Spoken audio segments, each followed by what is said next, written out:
Good evening, ladies and gentlemen. Oh, yeah. Welcome to the Thursday, September 27th meeting of the Strafford Regional Planning Commission Commissioners meeting.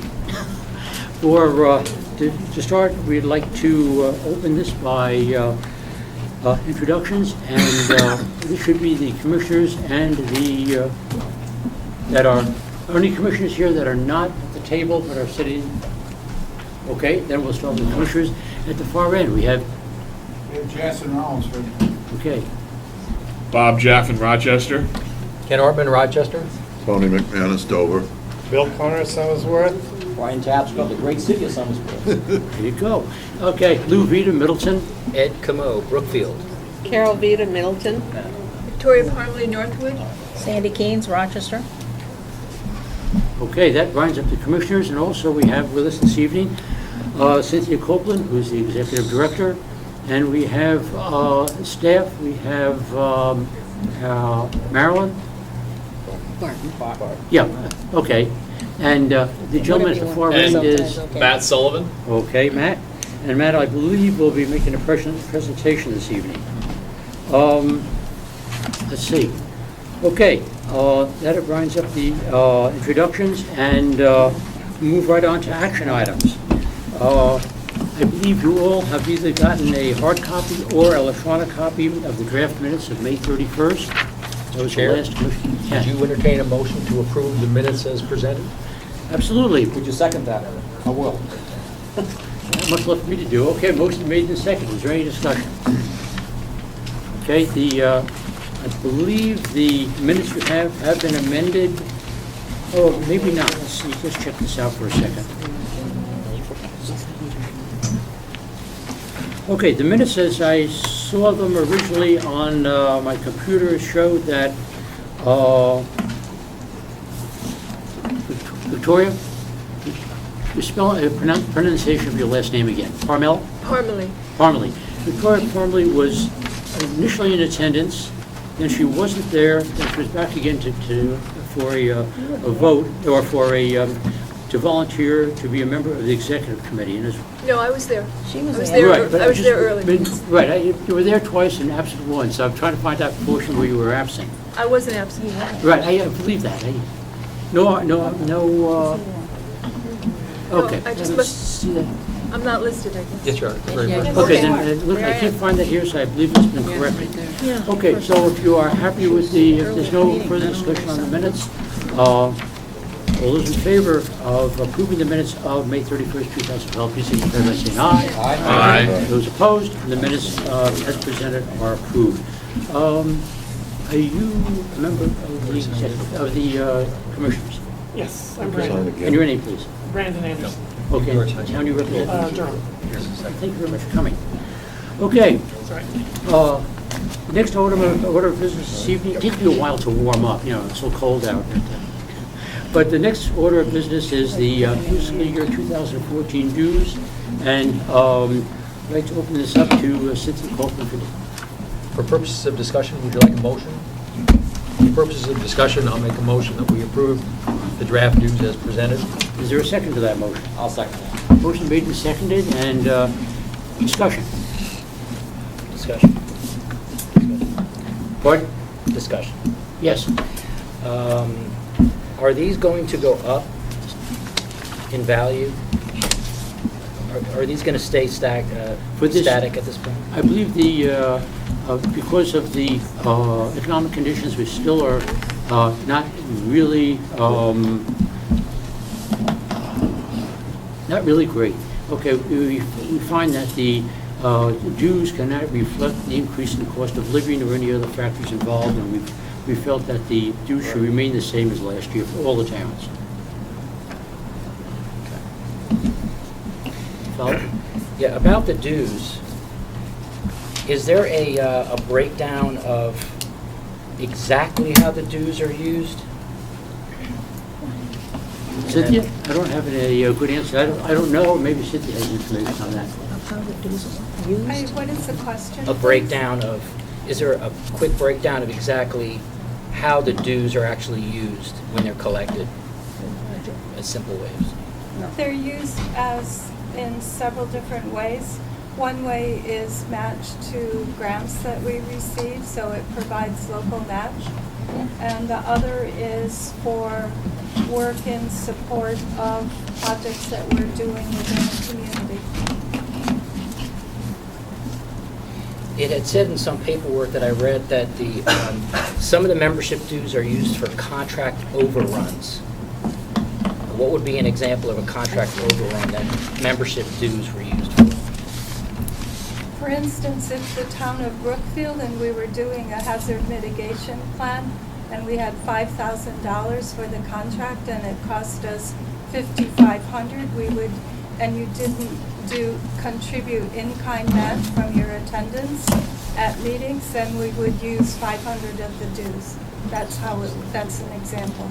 And that reflects in any audit or anything that's Yes, done? it does. correct? It's Okay. in the audit. Thank you. It's very clearly in the audit. Thank you.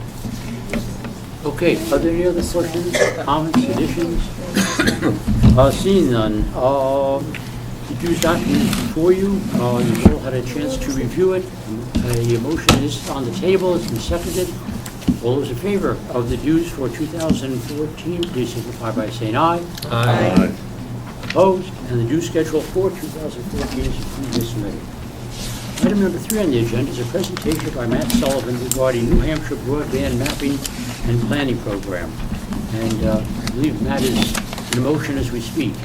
Okay, Matt, it's your show. Thank you, Lou. I appreciate everyone coming tonight. It looks like we have a nice big crowd to talk about broadband, which is great for me because it's a project that's very near and dear to my heart here at the Commission. Something we've been working on for about 3 years. I'm just going to give you a bit more in-depth look at what we've been doing here and on a statewide level on a couple different projects related to the New Hampshire Broadband Mapping and Planning Program. Could you make a pitch for everybody signing so that we can get credit? Oh, Like Ed was talking Yep. about getting match. So Yep. this is an example of in-kind match. Everyone attending contributes to that. Well, I guess I don't have to pitch it after that. That's exactly what it is. If everyone could sign in, this does in fact count as our match for this project moving forward. It's fantastic if you could sign, please. Okay. So what is broadband exactly? There are many definitions. We work with in different industries around. And the one we use right here, you can read, is an advanced communication system capable of providing high-speed transmission of services such as data, video, voice, complex graphics, and other data-rich information over the internet and other networks, basically. And this is the definition we're using in the New Hampshire Broadband Mapping and Planning Program for most of our work. When it comes down to speed, it's broken down a little differently, and we'll talk about that in a few minutes. There's really what we see in both in New Hampshire and around the nation, and even on a worldwide scale, there's really a big consumer broadband divide. It's unavailable in some communities, both in the region and also obviously on our state, maybe in the northern region. Bandwidth limits the applications that we can use on our iPads, our smartphones, our computers every day. So what can we do about it? There are different applications, of course, education, training, telemedicine, which is huge for emergency services, which involves obviously life and death of individuals, e-commerce, entertainment, and e-government services on a local, regional, state, and federal level. One big problem that we also see in communities is we experience what's called brain drain. What brain drain is that young people like myself, or any other young folks you might know, are more apt to move to communities that are able to provide the broadband service that they need to carry out everyday activities, whether it be for entertainment, their work, or maybe education. And we experience maybe a little bit of that in our region when perhaps Durham can't provide the speed and service that we're looking for. So we lose these people after they graduate. They go to find communities, cities typically, where they can get the speed that they need. So we're experiencing that a little bit here in our region. Also, it can lead to economic development. There's no doubt there's a tie there. The faster broadband speed that you have, the more opportunity for economic development. There are multiple studies to prove this, and I think we all know that that's probably true. But there's a commercial broadband divide as well. Our global economy is driven by broadband. Businesses that are, are less likely to grow or locate where their speeds aren't adequate to meet their needs. And obviously, many experience a geographic penalty. Rural businesses in our region, again on that state and nationwide level, schools, hospitals, they need the speed to carry out their everyday activities, and without it, there's a real problem. So this is something we're addressing through the New Hampshire Broadband Mapping and Planning Program, both, again, in our communities, our region, and our state. And this is just a little chart about the economic impact of digital exclusion. And what it basically, it's a breakdown of, how much we're losing out on without this adequate broadband service. And I hope that some of you can read it. I know it's a bit small from the back of the room. But the total loss right here is around $55.2 billion. And that's basically, again, an estimate of current annual costs of digital exclusion. This is a bit of a comparison between ourselves and other countries around the world. If you can't find us, here we are, and this is broadband average monthly subscription price. We're not the highest, obviously. You can see Turkey here on the bottom, 135 American dollars per month for broadband service in Turkey. We're doing fairly well at that $49 mark, but when it comes to speed, as you'll see in a second here, we're not really measuring up. We're pretty much on the low end. So high broadband costs, low broadband bandwidth. It's a real problem. It's something we're trying to deal with right now. This is a list of the G7 countries. You can probably find us. If not, we're this color right over here. And we're about in the mid-range. So that's okay. We're doing all right there. But again, when it comes to that cost bandwidth analysis, we're not quite measuring up to where we should be. And here's just another small graph about subscription by technology. You can see us right here. We're lacking a little bit in the fiber department. We hear about countries like Japan and Korea, how they have really solid access to fiber connections that deliver really high speeds. We're still kind of stuck in this cable DSL area, something we need to change. And it's actually being done through a project called Network New Hampshire Now that I'll talk about a little later in the project. So let's define a context. Federal context. Where does this money come from? This is a $7.2 billion ARA-funded project through the Rural Utilities Service and also the National Telecommunications and Information Administration. And basically it's a project to expand, again, broadband to unserved and underserved communities and businesses around our nation. And there are actually projects in all 50 states, believe it or not. And the hopeful outcomes and ones that have been proven already are increased employment, spur investment in technology and infrastructure, which is huge for the state, and also the ability to provide long-term economic benefits, which of course we all appreciate, I'm sure. The Rural Utilities Service, the Broadband Initiatives Program, just a little detail about it. It's basically the distribution of loans and grants for broadband infrastructure in rural areas. And the NTIA BTOP, this is a little more breakdown of the funds that we're getting. These are grants to fund broadband infrastructure projects. And again, there are projects in all 50 states, all five territories, and the District of Columbia as well. 2 projects in our state are the New Hampshire Broadband Mapping and Planning Program, which we work on here at the Commission, and Network New Hampshire Now, which again I'll talk about in a few minutes, which involves the running of fiber cable and also microwave cable throughout the state. And that's an immediate project that's actually already going on and almost near completion. Let's talk a little bit about the state context. Again, I mentioned this New Hampshire Broadband Mapping and Planning Program. That's what we do here in the office. 2 primary focus areas. We're collecting accurate data on speed, availability, and also location. And we do a little bit of pricing as well. I didn't list it up there because we're kind of venturing out into it right now. We're also supporting the efficient and creative use of broadband technologies to better our competition in the digital economy, which is huge for New Hampshire. And we're also doing this in partnership with UNH and the other 8 regional planning commissions. New Hampshire OEP, Department of Resources and Economic Development, Community Development, Finance Authority, and also UNH Cooperative Extension, which runs our mapping component of the project, which I'll talk about in a few minutes. And this is just a graphic listing of our partners. We're right down here, obviously. So a little more about the state context, the non-mapping components that we're working on. Broadband technology improvements, statewide broadband capacity building, which we don't actually work on in here. Broadband technical assistance and training to business and municipalities. This is done by UNH through some of their training programs that they're currently developing and are in the process of implementing. This regional broadband planning, which we are starting to work on here in the office, and the other 8 regional planning commissions are also working on in their regions. And the mapping components, which have really, they're coming to a close in our region. And these are our community anchor institutions. I'll talk a little bit about more what that means. Our cable franchise agreement inventory, broadband availability mapping, the Wi-Fi database we've created, a rural addressing project, and also a cell tower update for the state of New Hampshire, which has been completed for the Strafford region, but we're actually looking to branch out a bit more in the future. So NHMBPP on the web, this is our website, it's iwantbroadbandnh.org, and obviously put it on the bottom of every slide so you could visit it if you had the chance. It's a great website, and it has a really great interactive data mapper right over here, and you can view speed on a census block level where you live, and also you have the opportunity to take a speed test right over here if you want to. Basically, when you take that speed test, it pops a point wherever you're taking it from, and it'll tell us a little bit about what the service you're getting is and whether, we can perhaps improve on that through our writing of the regional broadband plans. We also have a broadband business needs survey up on the iwantbroadbandnh.org website. You can find it right here, and what this basically is designed to do is find out whether your business is getting the service it needs. It doesn't matter what kind of business you may run. We want to know whether or not the service you're getting is up to par, whether or not you could use better service. It's basically really a needs assessment, the start of a needs assessment for the state.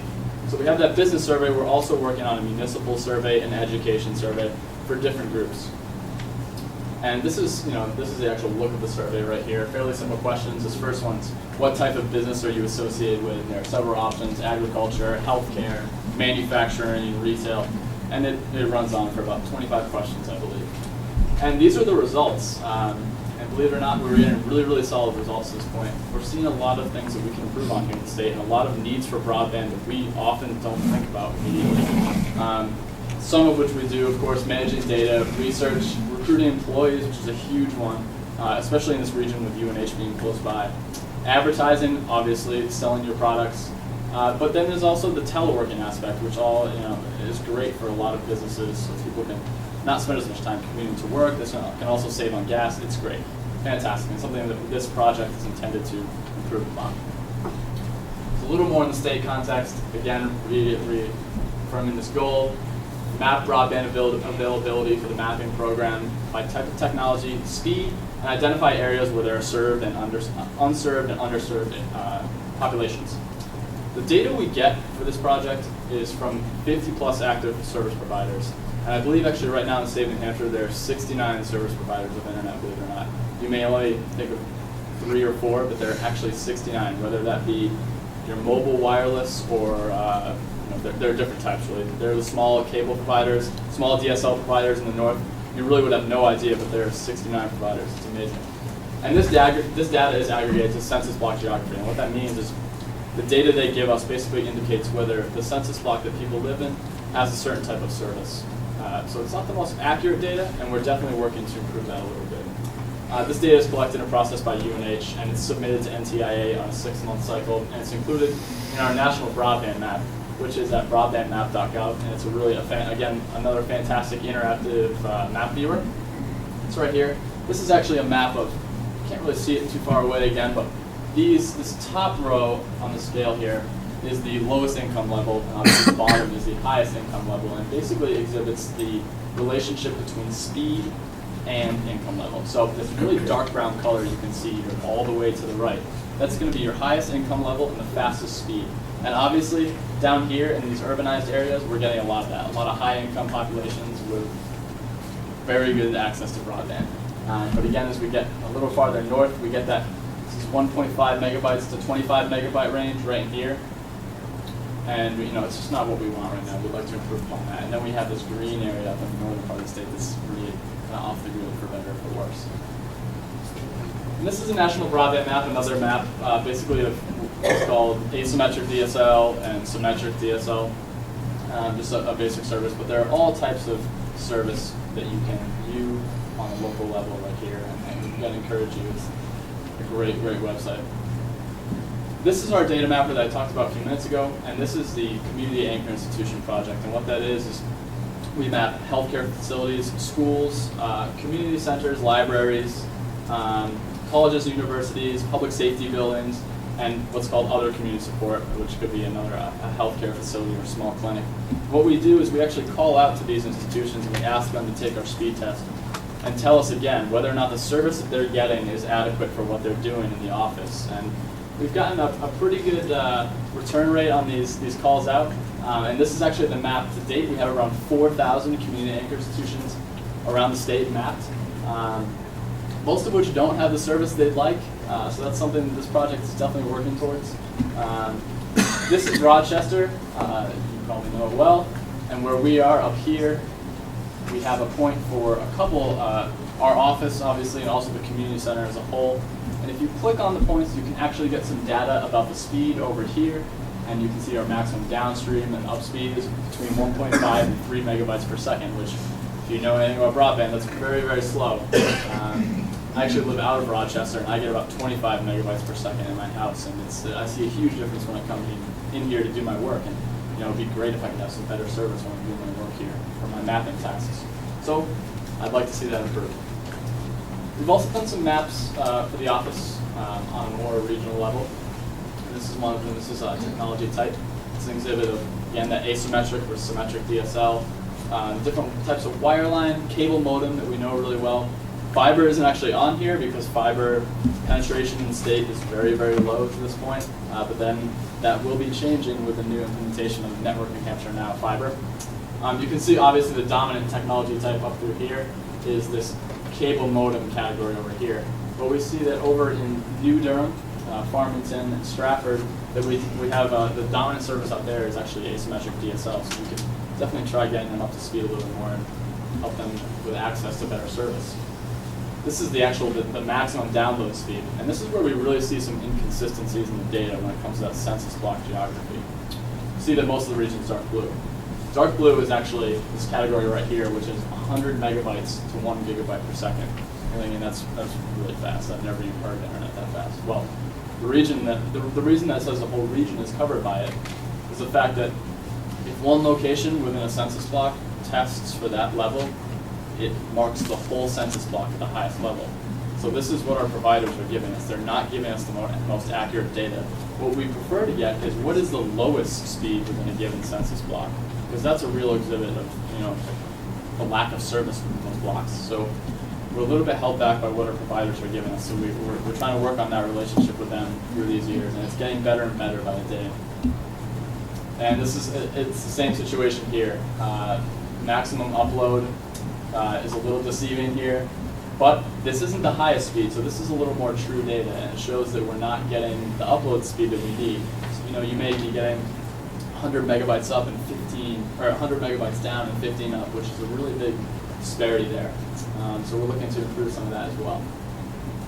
And again, just to push the speed test, I really would enjoy if everyone would go to iwantbroadband.h.org and take the speed test. And again, it plops that point where you're taking the test from, and we see that data, and it helps us improve that census block level inaccuracy that we're currently working with. And we have a lot of speed tests to date. I believe it's above that 4,000 mark for community anchor institutions, so we're really working towards that. This is a really great map that I love to show. This is Rochester over here, obviously, and this is Brookfield. Rochester is pretty well served by DSL. Well, not the best technology, it does have service. But you look at Brookfield up here, and again, this may be a bit misleading. I'm sure Mr. Comeau could tell me maybe a bit otherwise from what I'm seeing here, but this claims that the dominant technology in this area right here is actually terrestrial mobile wireless.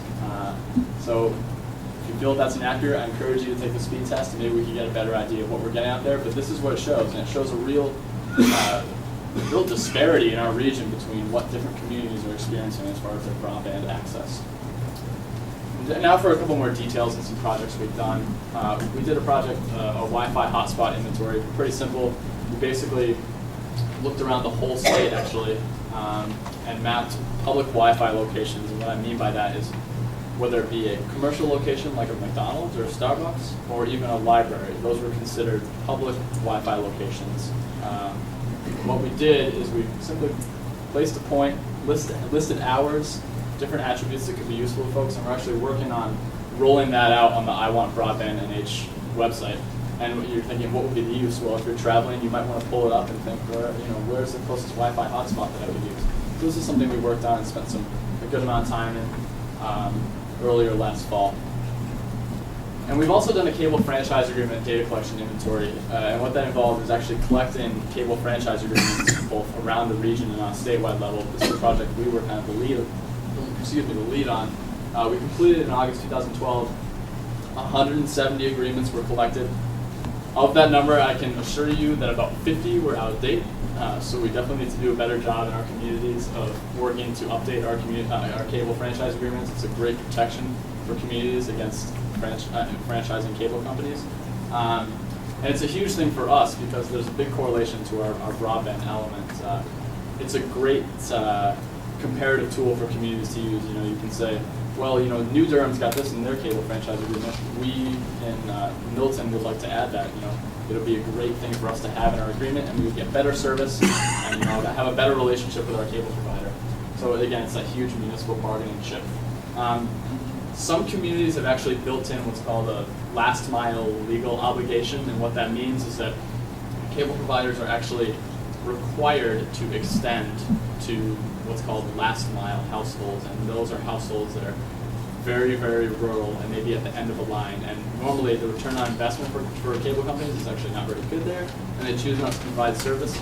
This can actually force them to provide service. So it's something that you can build into your cable franchise agreement. It can be really, really helpful. And we've seen other communities in New Hampshire and definitely nationally do that. So just a brief update on Network New Hampshire Now. It's a public-private collaboration. Again, it's 10 counties. There are $44.5 million allocated for infrastructure improvements. There are three major components here. This middle mile fiber, which is right up in here. There's this last mile fiber over here. And also there's a closed middle mile public safety network. And that's these red lines that you can barely see right here, extending up to Mount Washington right here. So these are the three components of the Network New Hampshire Now project. And as I mentioned before, this is actually coming to a close. Most of these improvements have already been made. And these are actually a few pictures that just came out. Here's a crew actually laying the wire. I'm not really sure where this is. I tried to get a location on it. I'm not 100% positive. This up here, this dark picture, this is 10,000 feet of fiber that's being laid. And if you know anything about fiber, fiber actually used to be a lot more rigid than this, and now you can really, it's pretty malleable. So we're making, you know, what we're using for this fiber project is definitely cutting edge stuff. And right down here, this is actually a picture on the summit of Mount Washington of one of the new microwave towers that was constructed. So yeah, this work has been done. It's fantastic. And if you don't know anything about fiber, this is one of my favorite slides in this presentation because I am a huge fiber fan, and I know I'd love to have it where I live. What Network New Hampshire Now has been doing is putting in this 80 count fiber line. So what does that mean? Well, here's your fiber line. There are 288 light waves per fiber line being bounced off the sides of this cable. So don't worry about this technical jargon here, but this is basically what's happening in the fiber line. Each wave of those 288 light waves goes at about 10 gigabytes per second. And if you remember some of our earlier maps, we were talking about 100 megabytes to 1 gigabyte service. So this is 10 times the maximum that we were talking about earlier. So what does that mean? Well, that's 2,880 gigabytes per line and 23,000 approximately gigabytes on this 80 count fiber line that we're running through New Hampshire. We're talking serious capacity, and this is something that's already been done. Obviously, companies have been buying this up pretty quickly. The state owns about half of it, and they're going to be selling it off, I believe. But this is a huge opportunity economically for the state of New Hampshire, and something, an infrastructure improvement that will see immediate return on investment. So on the ground, I just wanted to show you guys this one really kind of neat tool that Network Maine has developed to kind of show you the difference between these different types of internet that we're talking about. So I'll take you away from the presentation for a second here. So what we're looking at here is different types of media on the left-hand side, an MP3 song, you know, your video, your DVD movie. One that we deal with pretty often is a large email attachment, which is around 5 megabytes. So what happens here is when we click on one of these types of media, let's say a large email attachment, what you'll see is different speeds depending on what type of service you have right here. Obviously in the building we have about this 3 megabytes per second cable. And I think this is about right. When I'm sitting at my desk sending an email, this is about how long it takes for me to send a 5 megabyte email. Definitely room for improvement. Down here, this fiber, 1 gigabyte per second, 0.01 seconds. Pretty great. This dial-up, struggling. It's going to take a long time. So we're really working to, this is a great example of why we want to improve service around the state of New Hampshire. And obviously, if you did this for a DVD movie, you would be waiting for a day, basically, if you were on dial-up internet. Really, really interesting tool to kind of exhibit this difference between different technology types. So back to the presentation, just to kind of finish up here and talk a little bit about what we've been doing here in the region when it comes to the broadband planning project, and that's the other half of this initiative, We talked about mapping before, this is the planning. What this does is it utilizes the data that we're getting through the mapping. It began in 2011. We're really getting our noses dirty this year with the planning aspect of this. And what we're doing is we're using our broadband stakeholder groups, which we're actually using our SEDS committee for our broadband stakeholder group, and SEDS is comprehensive economic development strategy. This planning effort is coordinated by New Hampshire's 9 RPCs, and what we're actually doing is we're working to create a regional broadband plan. But at the same time, we also have the opportunity to write community master plans, chapters for broadband, which we've actually done in some communities outside of our region, but other regional planning commissions have ventured into that area. And it's something we definitely would be willing to do for your community if you'd be interested. But that regional broadband plan is the final goal here. The relationship between broadband and SEDS, I mentioned that we were using our SEDS committee as our broadband stakeholder group. The relation is this: in our SEDS document, it talks about telecom and broadband access as something that's key and vital to economic development in the region. And I think I talked about that a little bit earlier. There's no denying that that's true, and it's something that we're building upon through this planning effort. These are our 4 main tasks, and this is conducting meetings and staff support to our broadband stakeholder group.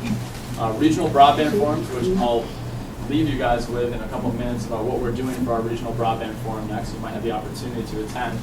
We're coordinating and integrating different activities within the New Hampshire Broadband Mapping and Planning Program, and we're developing, again, that regional broadband planning document. And here's another breakdown for our broadband stakeholder group. What they're doing is they're determining and prioritizing the broadband service, IDing barriers to broadband deployment, whether it be geography, maybe an economic cost barrier, fostering collaboration amongst government officials, the service providers themselves, and staff within our offices and our broadband stakeholder group. And one of the big things to kind of leave this presentation with is to start to think about broadband like just another piece of key infrastructure. I think we all know that we depend a lot on our computers. I know I do. And internet is definitely something more key of a utility to me, actually, than cable or maybe even not water, but it definitely ranks up there for me. It's very, very important. And I don't think that I'll be able to go home tonight and not be able to get on my computer. It's something we all need in our lives. And I think we need to begin to consider it a piece of basic infrastructure. And that's why I talk about including it in those master plans for your communities. It could be a huge inclusion for you to have. So just a little breakdown, more detailed of our timeline. This is actually this year's timeline. We've formed our broadband stakeholder group. We've reviewed some of the mapping work, determined that there are some inaccuracies that we need to work on, and we're working on those currently.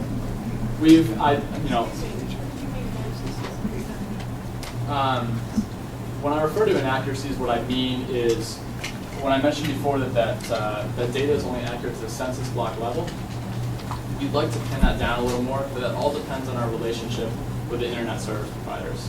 And that's something we've been working on. Not myself personally, but there are other staff at UNH that work on that relationship with the internet service providers. So if that improves, there's definitely the possibility, because they have the data, there's the possibility that we could get that pinned down to lower than census block geography.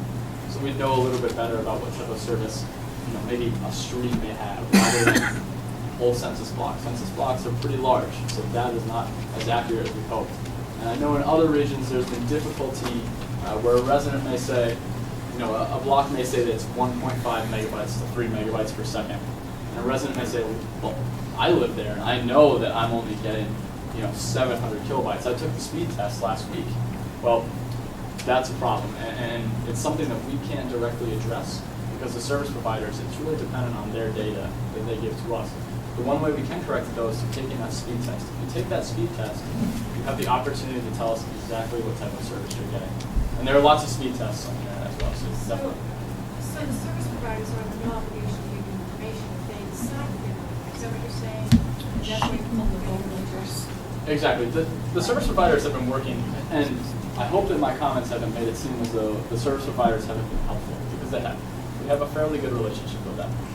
But I think they're a bit reluctant to provide the most accurate data. And there are obvious reasons there. If they aren't providing the service, if people are unhappy with their service and you show that you're providing a higher level of service than they're actually getting, people will be outraged. So there's a definite need there to get some more accurate data.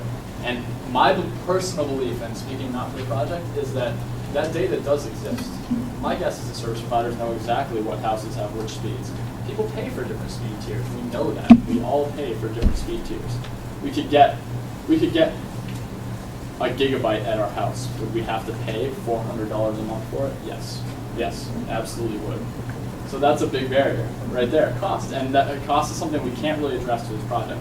But what we can address to this project is service providers at least showing some stock in providing to more rural communities. And that's the real focus of this project. So, Okay. just to continue, we've also begun to prioritize need for broadband services, and just kind of speaks to what we were just talking about. We're working on establishing this relationship. We're in kind of the middle ground of this process.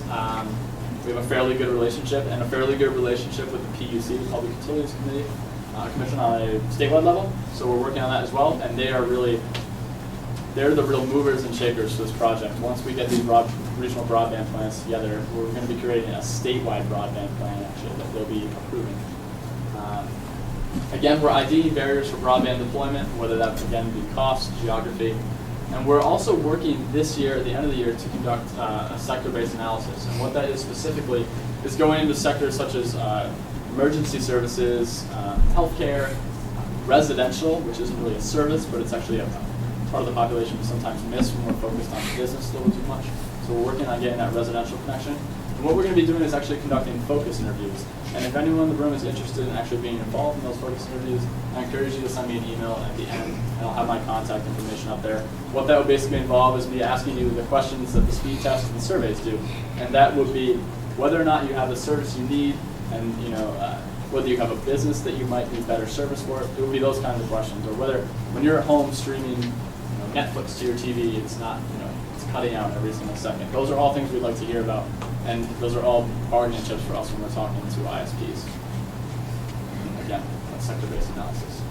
Next year, continue to review our mapping, continue that sector-based analysis, coordinating and integrating other New Hampshire broadband projects, proposing some solutions to these barriers that we're identifying, and beginning the development of these draft regional plans, hopefully in the fall of next year. And conducting regional broadband forums, which we'll also be doing this year. Can I ask you a question? About that? Yeah, sure. Is the forums that you're going to be, I've heard you speak, but I'm not exactly sure if it's private or public, and where exactly. The broadband forums? Yeah, where you're representing, right? Is that private or public? The New Hampshire broadband mapping. Yeah, who you're working for is it private or public? It is public. It's public. Yep. So you work for the state? Do I work for the state? Right, you said it's public. So it's The New Hampshire broadband mapping and plan program is an ARA-funded project. What funded? ARA? Okay. American. Right. Go ahead. I just don't know. So American Recovery and Reinvestment Act. Oh, I see. So stimulus money. Exactly. Oh, okay. So it's a federal. Okay, so continuing our timeline, 2013, 2014, we're going to be conducting an ongoing review of our mapping again, doing this New Hampshire broadband integration, preparing our final regional plans, conducting annual regional broadband planning forums, and coordinating with the New Hampshire Office of Energy and Planning. And to kind of close, I hope you might be able to join us at our regional broadband forum, which is upcoming actually, on October 18th, 2012, at the UNH Fieldhouse. It's actually the Seacoast Business Expo. We'll have a booth set up there to talk about those sector-based analysis that we're working on. We're hoping to schedule some focus interviews, and also to talk a little bit about the work we've done. And basically, I'll be giving a presentation just like I did right now. So if you can join us, I really invite you to. It's going to be a great event, not just for our projects, but for everything there. And here's my contact information. And thank you guys for listening. Appreciate it.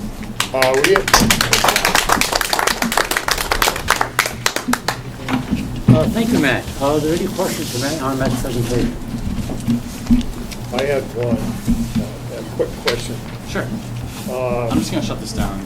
This stimulus funding, Mm-hmm. that's how you're able to do your project?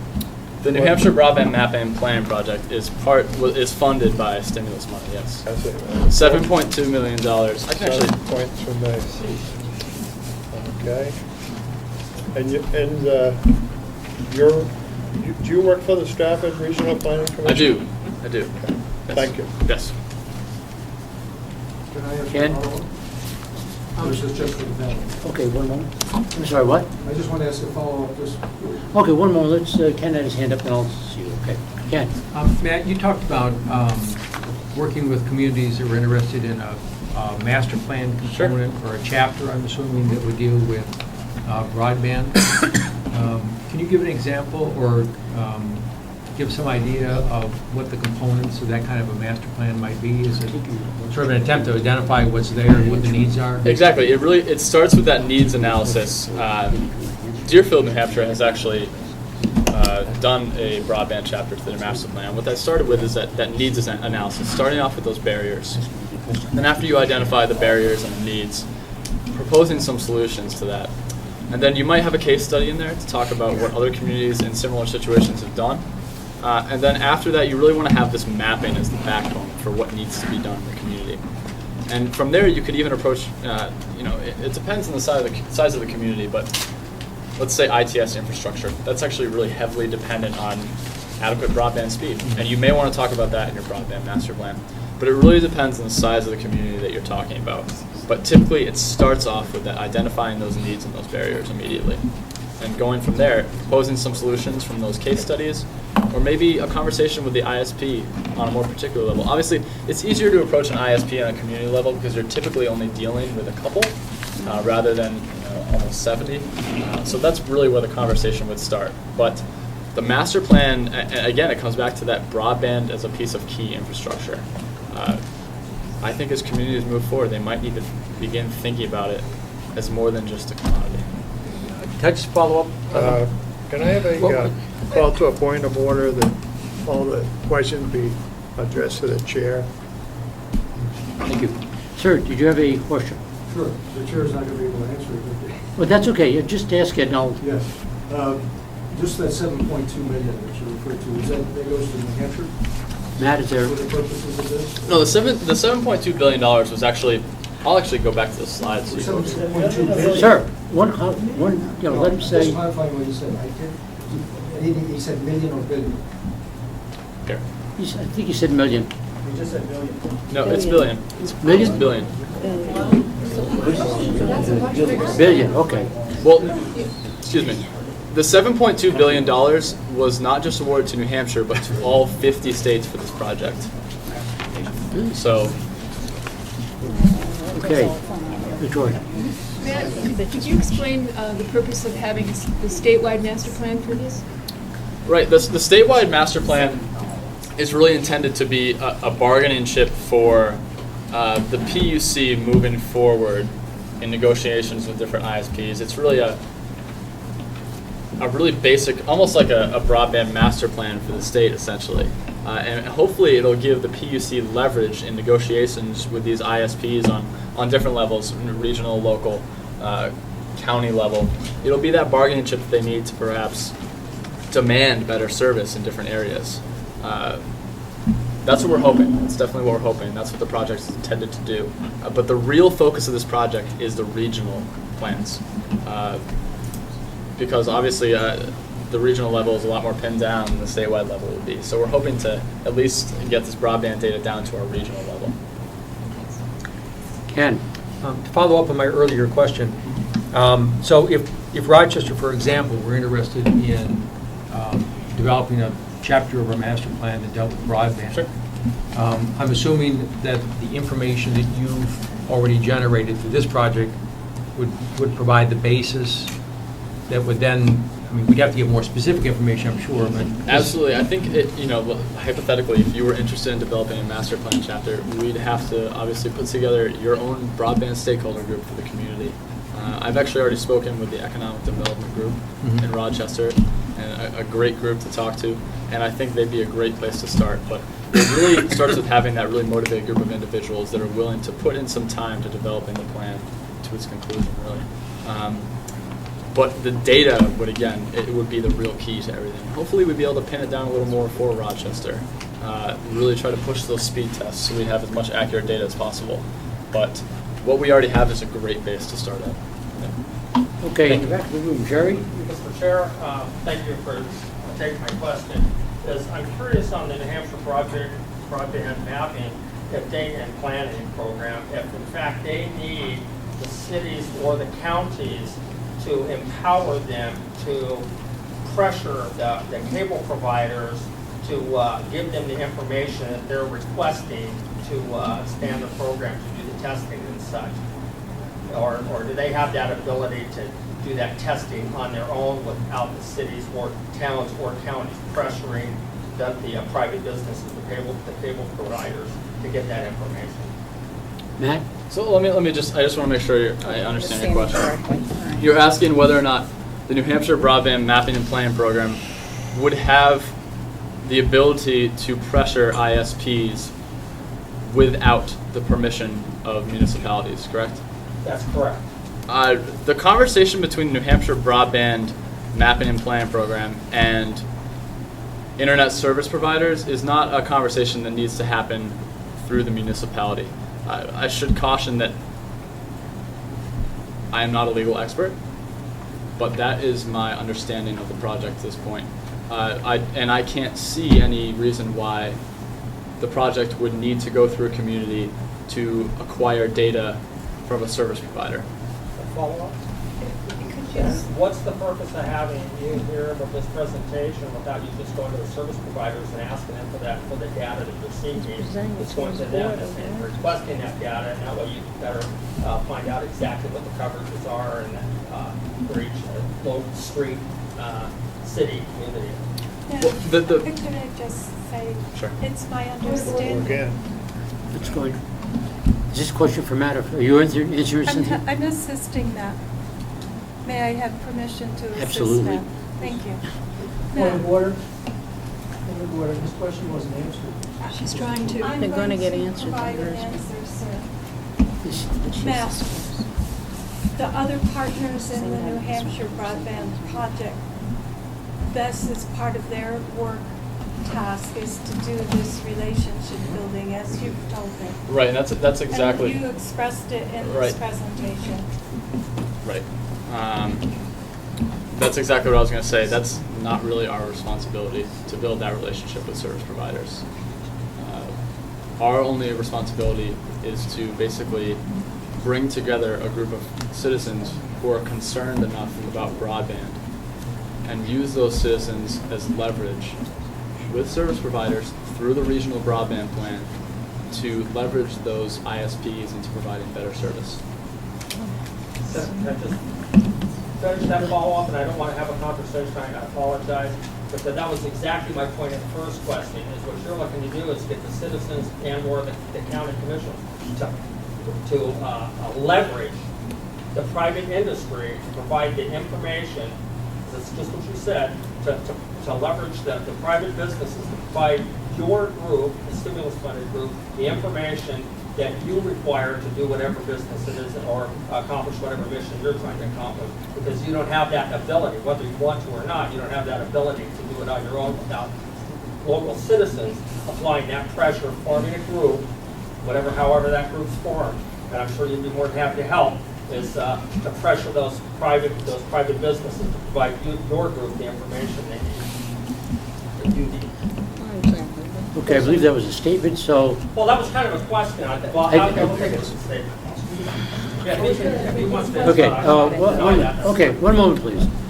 Just sort of hand over this gentleman here in the jacket. Thank you. In the broadband, and maybe this is just a simple question. The broadband that we're talking about expanding and benefiting the state of New Hampshire economics will be based on fiber optic?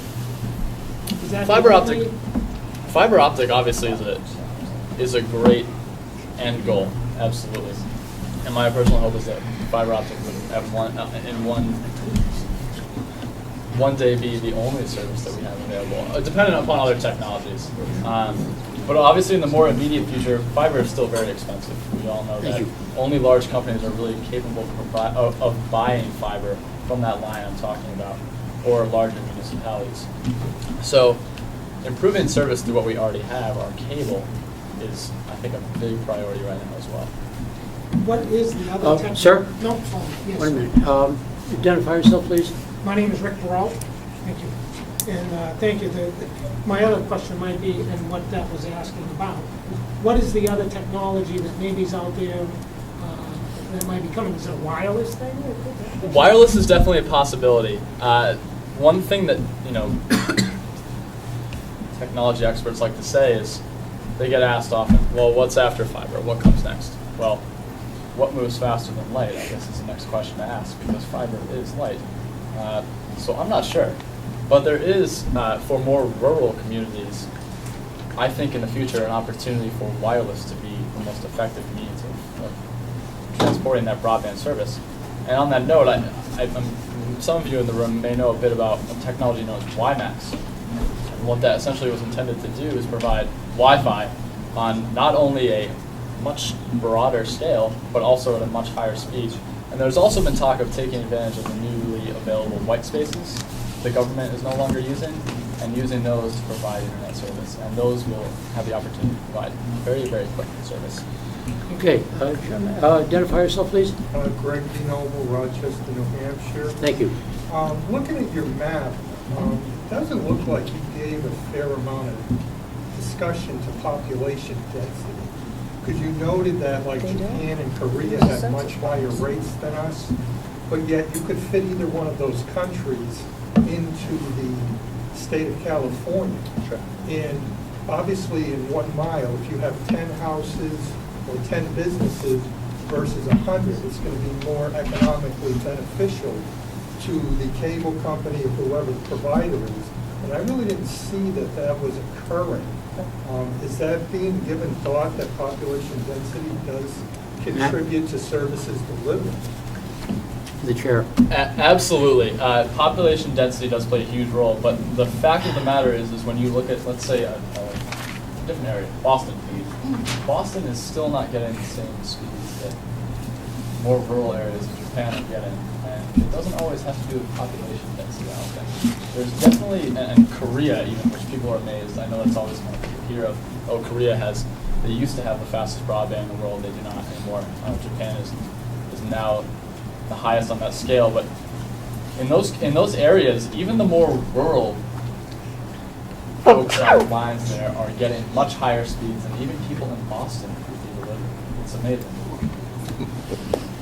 Okay. Matt, address your comments to the chair when you're responding to the question. My apologies. Okay. Anybody else have sir, is that a follow-up? The other thing is, do you have a list of the people who are not getting the speeds they need?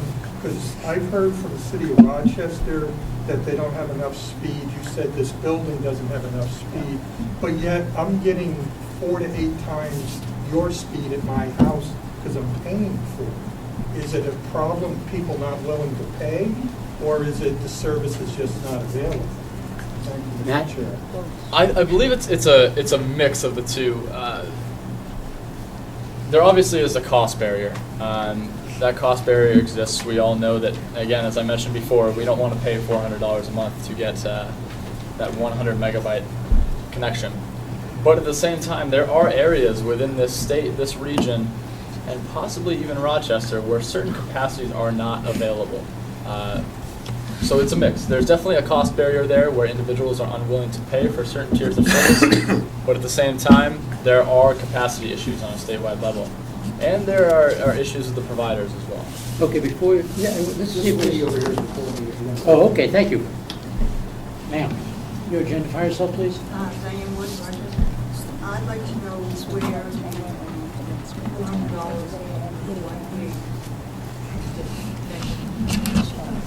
megabyte, but where that $400 price. Okay, did you hear the question? I did. That Okay. was Could you an. repeat it though, for the rest of us? Pardon? Could you repeat the question for those who didn't hear? Dan? Where did the $400 price tag come for the 1 gig of service, broadband service? Okay. That was an estimate only. An estimate only. An educated estimate. Follow-up? Yes, Diane. Well, because I recently upgraded my cable capacity, and 1 gig was an option. Nowhere near $400, it wasn't even over $100. Cable. And I have another question. Well, Okay, anyone else? Any other questions for Matt on this? Gentlemen, this young lady down at the far end of the turquoise, you identify yourself? My name's Mary, and I understand your rules about addressing the chair, but I have to tell you, as a citizen, I think it's really rude if someone who's answering a question is looking at you and not at the person who asked the question, so I would just put that out there. Okay, look, I'm just- we're doing this by parliamentary rules of order, okay, and by Robert's Rules of Order to address the chair. I'm still back a number of minutes ago when Matt said, we are using citizens or people as leverage. And that flowed off his tongue so easily, and I've got to tell you, that doesn't sit well with me. Because you are using human beings and manipulating them and using them to achieve your goals, and I think that's wrong. We have a free market, supply and demand. If you don't like the service, you go somewhere else. You're not, it's like you're engineering what you want, and I just can't believe that that's the mentality here, that you just literally say, we are going to use citizens to do that. I don't understand that mentality. And I guess I don't have a question, I just have a statement. And if that's how you all feel, that's not how we feel as citizens, and we don't want to use that way. We won't use that way. Okay, gentleman over here again. Yes, sir, identify yourself? Joseph, Okay. I didn't come prepared, I'm interested in this, but I didn't come prepared with any specific technical thinking on it, though I've read a couple of things in the recent past, more general. And for Mr. Sullivan, I'm curious, he emphasizing personally, or whatever the group he's with, he's emphasizing fiber technology. One of the things that was brought to my attention, this comes from a number of technology-oriented business thinkers who pointed out that the U.S. Market with our smartphones and the entire data transmission area has been revolutionized in a period of 5 years, where the Europeans and the Japanese and others were doing state planning, that is top-down planning, imposing or trying to develop fiber optics, for instance, and now are finding themselves in holes. We were supposedly behind 5 years ago, now we're ahead, and it's because of the wireless technology, which is surpassing the fiber optics transmission in many areas. Now, fiber optics comes into play. It even comes into play in the internals of that computer. But the fact is that the marketplace somehow mysteriously solved the problem that we supposedly had. And I think this idea of maybe trying to predict, I mean, we got Solyndras of the world which don't work. The money's been wasted. And I don't know if this isn't something directed towards wasting money in another area. If this group is promoting any technology, I don't care whether it's fiber optics or anything else, I suggest to you that you have not a clue what will be 1 year from now, or especially 5 years from now, that will be the desired preferences of most people. What usually determines that is people's choices. So that's an observation, it's not really a question. But it's something that I picked up on recently just without preparing for this. So, thank you. Okay, let's see, young lady back there in a white sweater. You identify yourself, please. Suzanne Pope from Hampton. Okay. I'm probably all wrong, and I just want to be sure that you identify why I'm wrong. I get the feeling this gentleman works for the federal government, and he is coming into our neighborhoods, and without anybody really knowing it, is inducing people to do something to take federal funds, and not, they really don't know, the state doesn't really know that this is happening. Tell me where I'm wrong, please. I don't have that information, but could you state that as a question, please? I'm asking you, yeah, am I wrong in my assumption And the assumption is, that he is, he's an employee of the federal an government? employee of the federal government, is that correct? I don't believe so. I believe he's an employee of the Regional Planning Commission. And who is that? Regional Planning Commission is, The state? That's or us. the That's federal us. government? It's us. It's us. It's us. Here at this table. It's your neighbors. It's your neighbors. Okay. And where's the money coming from? But he said that Filters it's down. QE3 money To know what she's at the. I'm sorry, I couldn't hear some conversation. Try that again, please. But we're taking QE3 or 2, right, money? Yes. So that's federal. That's stimulus money. That's stimulus money, that's federal Yes, money. right. It's not state money, it's not your town money, Right. right? I believe that's correct, Matt. Yes. So basically, he's working for this federal government. No. And that's an extension that I don't, that may be your perception, but How is he not? okay, okay, we're involved in the town of Farmington with improving a river that back in 2005 and 2006 eroded a good number of pieces of property in those two 100 back-to-back 200 years, sorry, two 100-year storms. And we're going after federal money to help in partnership with the town to restore this river and to replace part of the properties that were washed away. We are not agents of the federal government. We're looking to them for assistance. We're hoping it comes without strings, but we are, looking for federal money. That doesn't make us agents of the federal government. How can you not have strings if you take federal money? We won't accept money, federal money with strings in this application.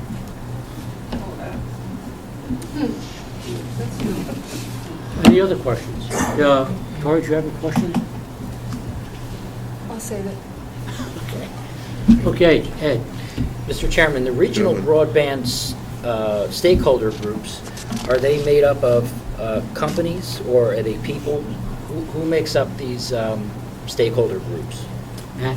They are individuals. They are not companies. They do not represent companies either. Follow-up?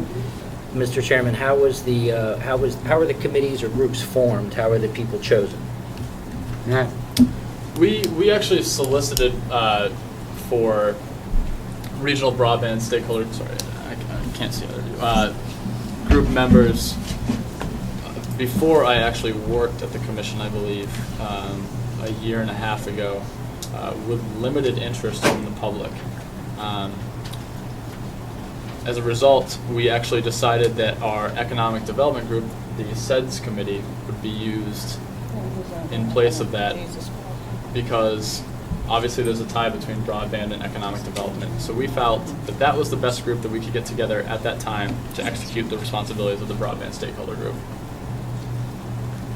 Thank you.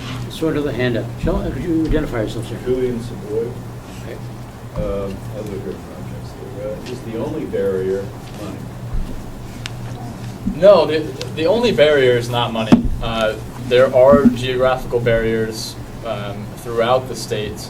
And again, there are those barriers where return on investment for cable companies is just not there. And that's a barrier. And that's one of the most immediate ones that we're trying to solve through this project. But cost alone is not the only barrier to broadband service. All right. Yeah, thank you. Matt, do you provide services to communities such as the community I'm from? We're currently in negotiations with Comcast. Do you provide any We would not assistance or to the communities? What we could provide is what we've already assembled through that cable franchise agreement data collection process that I mentioned earlier. But we're not a legal aid for that process. Obviously, there are groups of lawyers out there who are appropriate to ask for that. Oh yeah, I'm sure you know many of them. But what we could provide again is that data that we do have. So that's what you presented tonight. Exactly. Well, yes, and there is a bunch of data behind that. There's actually an Excel spreadsheet that contains a list of about 20 attributes that are common to most cable franchise agreements that are comparisons, basically. How long it lasts, how many PEG access channels you demanded in your agreement. That is definitely available. And copies of cable franchise agreements from around the state are also available. Thank you. Okay, sir, identify yourself. Yeah, my name is Dennis Comeau. I live in Lee. I was a candidate for Congress in the 2nd District here this year. One of the impediments that he fails to mention, but he brings up in the background, is that the community is the one that's going to decide this. Okay?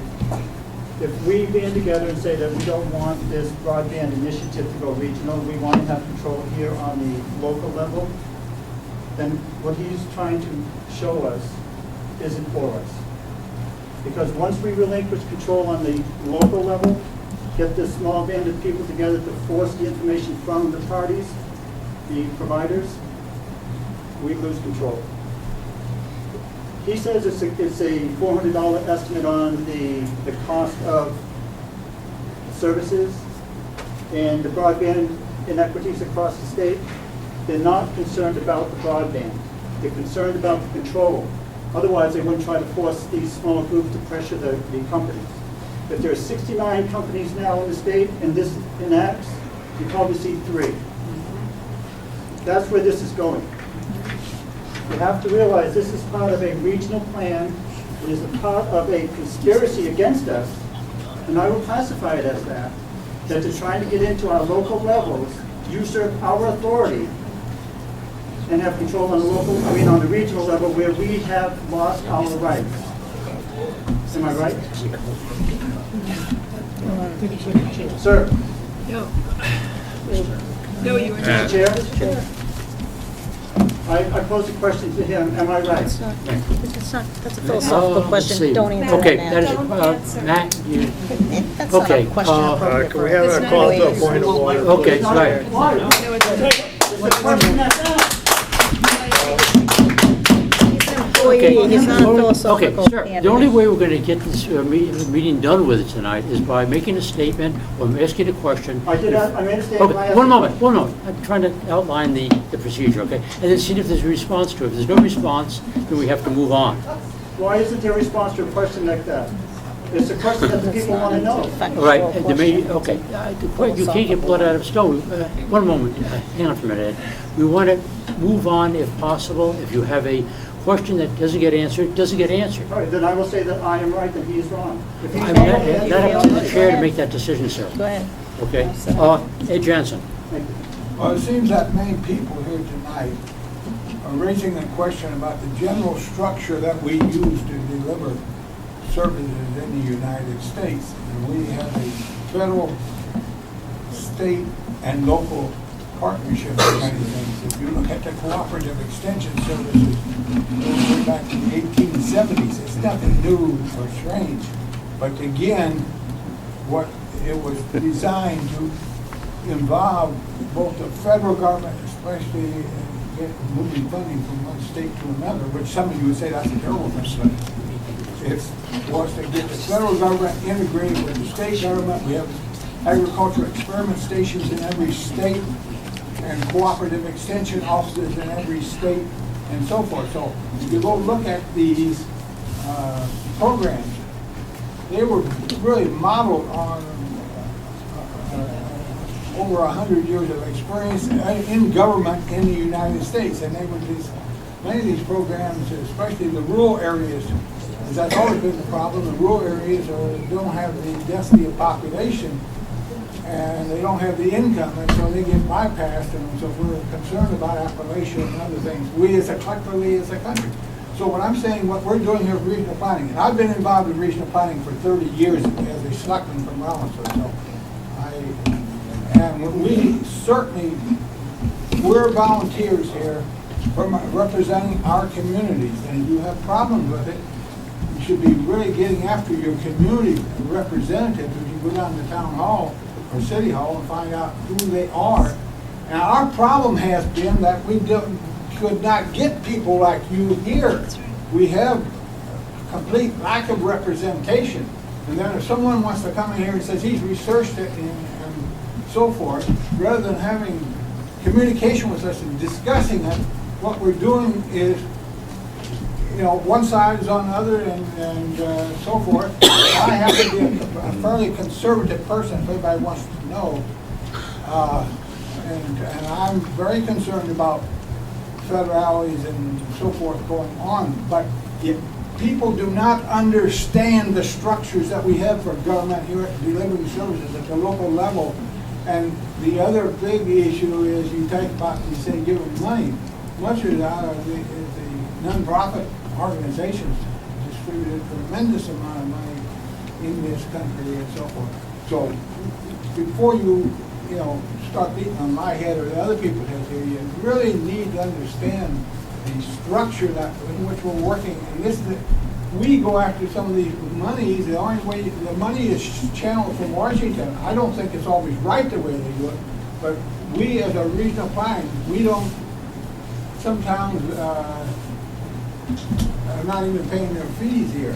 It's a voluntary organization, and the towns, if they don't like it, they can withdraw. But in terms of addressing the infrastructure problem in this country, unemployment problem and stuff, we at the local level need to be involved in working. And if you don't like the particular structure, let's talk about changing that. But everybody wants to beat us over the heads. We're all volunteers here trying our level best and trying to hold this together for years. And you people need to get involved, but don't beat us over the head, because we're not the ones trying to take away from you. I feel the same way a lot of you do about it. It needs to be done at the local level. Thank you, Ed. By the way, he has an extremely valid point. There's some meetings that we have that the only people that are there are people that are essentially stakeholders, whose livelihood or operation depends upon the decisions made by the various committees that function within the overall shield or overall cover of the Regional Planning Commission. If you look at the people, look at the chairs along the wall, there's nobody there. And it's only the people, we don't get any representation from the people. And I think this is what you're seeing tonight is an outcome of that. People are, don't contribute until the rubber meets the road, and then they come out here and have questions for it. That's make us sound like we're not doing our job. I assure you that's not the case. Jerry first, and this gentleman in the... Jerry DeLevis, Rochester. I would like to say first off is to the representative's point is that actually the money doesn't come down from Washington, it comes out of our back pockets and goes through up to Washington, and then they give us back what they would like to. That starts there. And admitting your points, I agree with you on. Part of the problem is, and as the organizer of the Rochester 912 project, we try to address this, is that the electorate and the governments have disenfranchised intentionally the voters and the public with the government. And if we were to stand here tonight, as we've been addressed, that now we come, well, and then we come, and then we're told that the questions we're asking shouldn't be answered by people sitting at the table when it's a valid question, a yes or no question, and then they're told not to answer that question. Well, that disenfranchises the voters. And that's what you have surrounding you is the voters. We absolutely appreciate the effort that you put forth. We absolutely understand it. Not everybody does have the time to be able to do what you do and the time that you dedicate. We appreciate that. But we also appreciate the ability for us to show up when there is a question that we have in mind, something that is going on. Want to be informed, because this is an informative meeting. I learned a lot. I had no idea that you were funded by stimulus money. Also, that you work for Strafford County, so I'm not quite sure how that paycheck is written. I'd like to see who signs the check. Well, just let me finish. And I wasn't addressing you, I was addressing the chair. The point is that when the citizens come out, they should be welcomed and their questions answered, so that in fact when they leave, they leave educated, more educated than when they came. And now what happens is when we're shut out, which happens, and I know that by not answering questions, they feel shut out, then in fact they leave disenfranchised.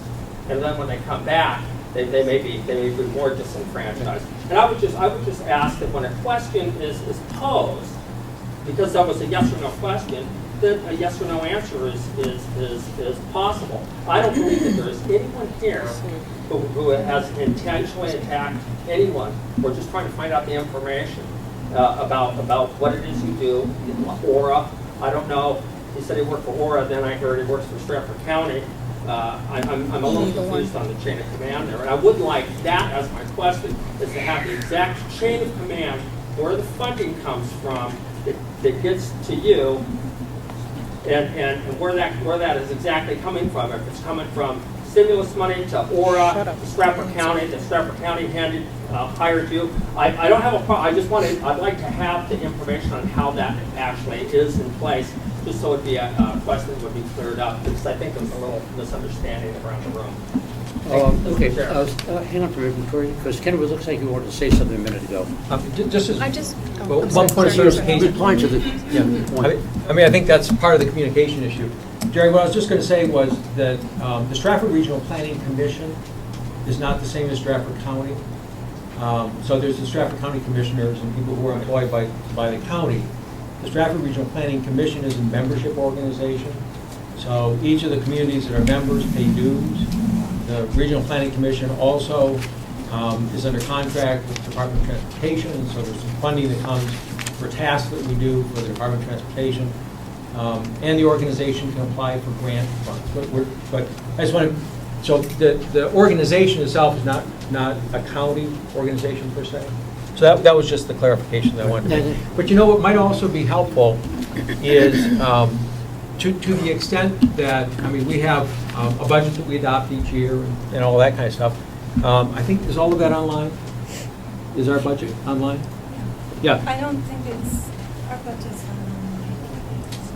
So what we may want to do is just put our budget online, and that way, if people want to sort of see what line items, both from a revenue side and from an expenditure side, that may also help with the flow of information. Can that be done, Matt? Our budget information online? Yes. I don't know if I should That is- speak to that. I'm sorry, Cynthia? Matt doesn't do that, I do. Okay, you're right. Okay, can it be done? Yes. Okay.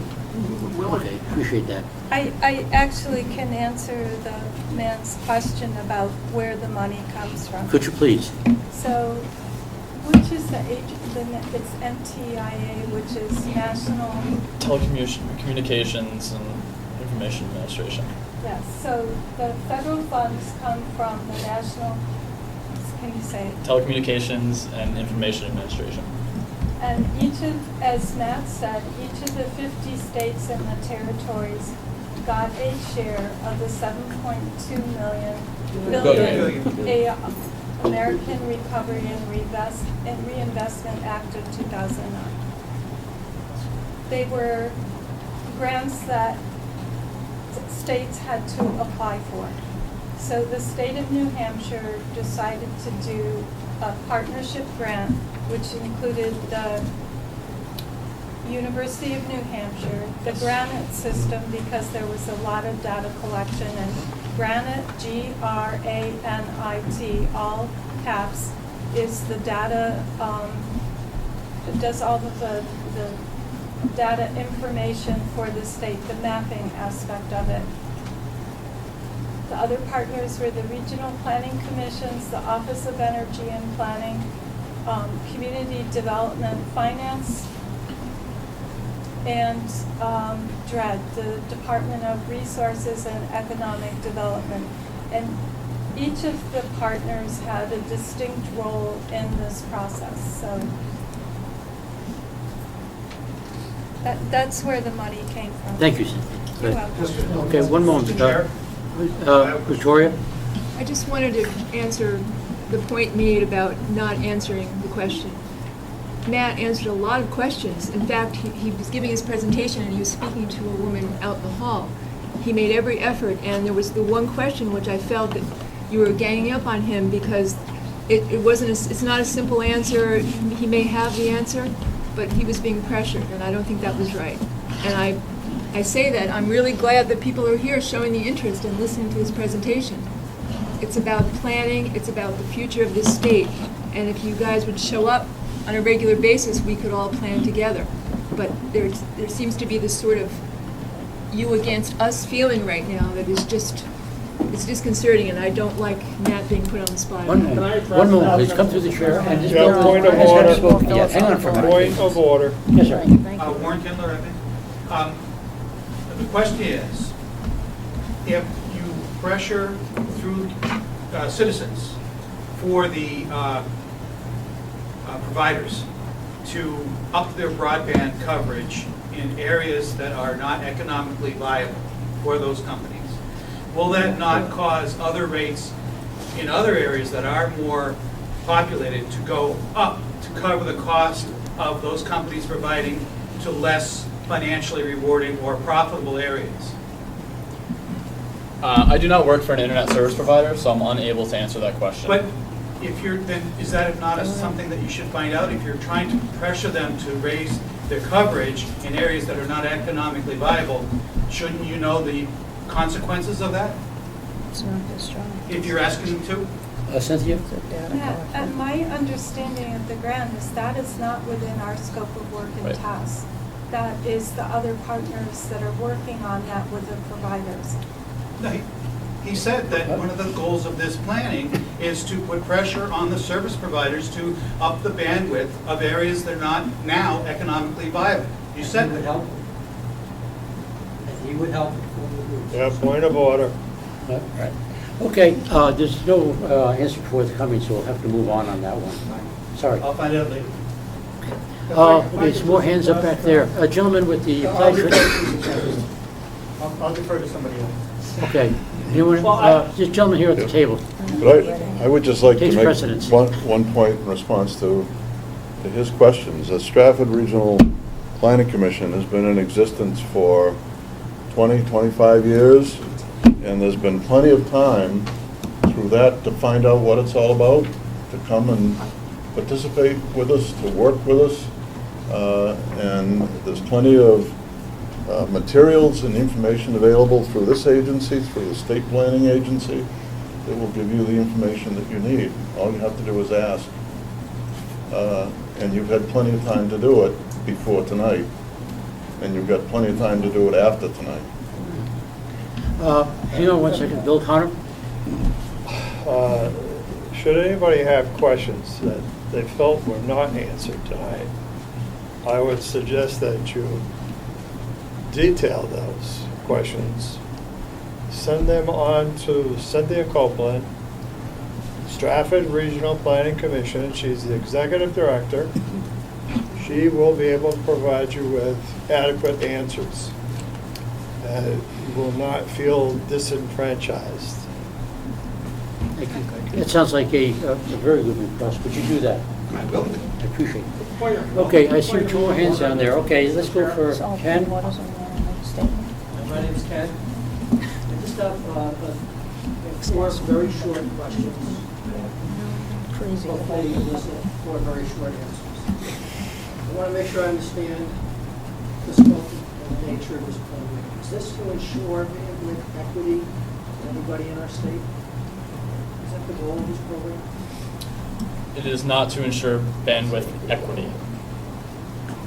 What is the goal of the program? The goal of the program is to increase bandwidth on a statewide level.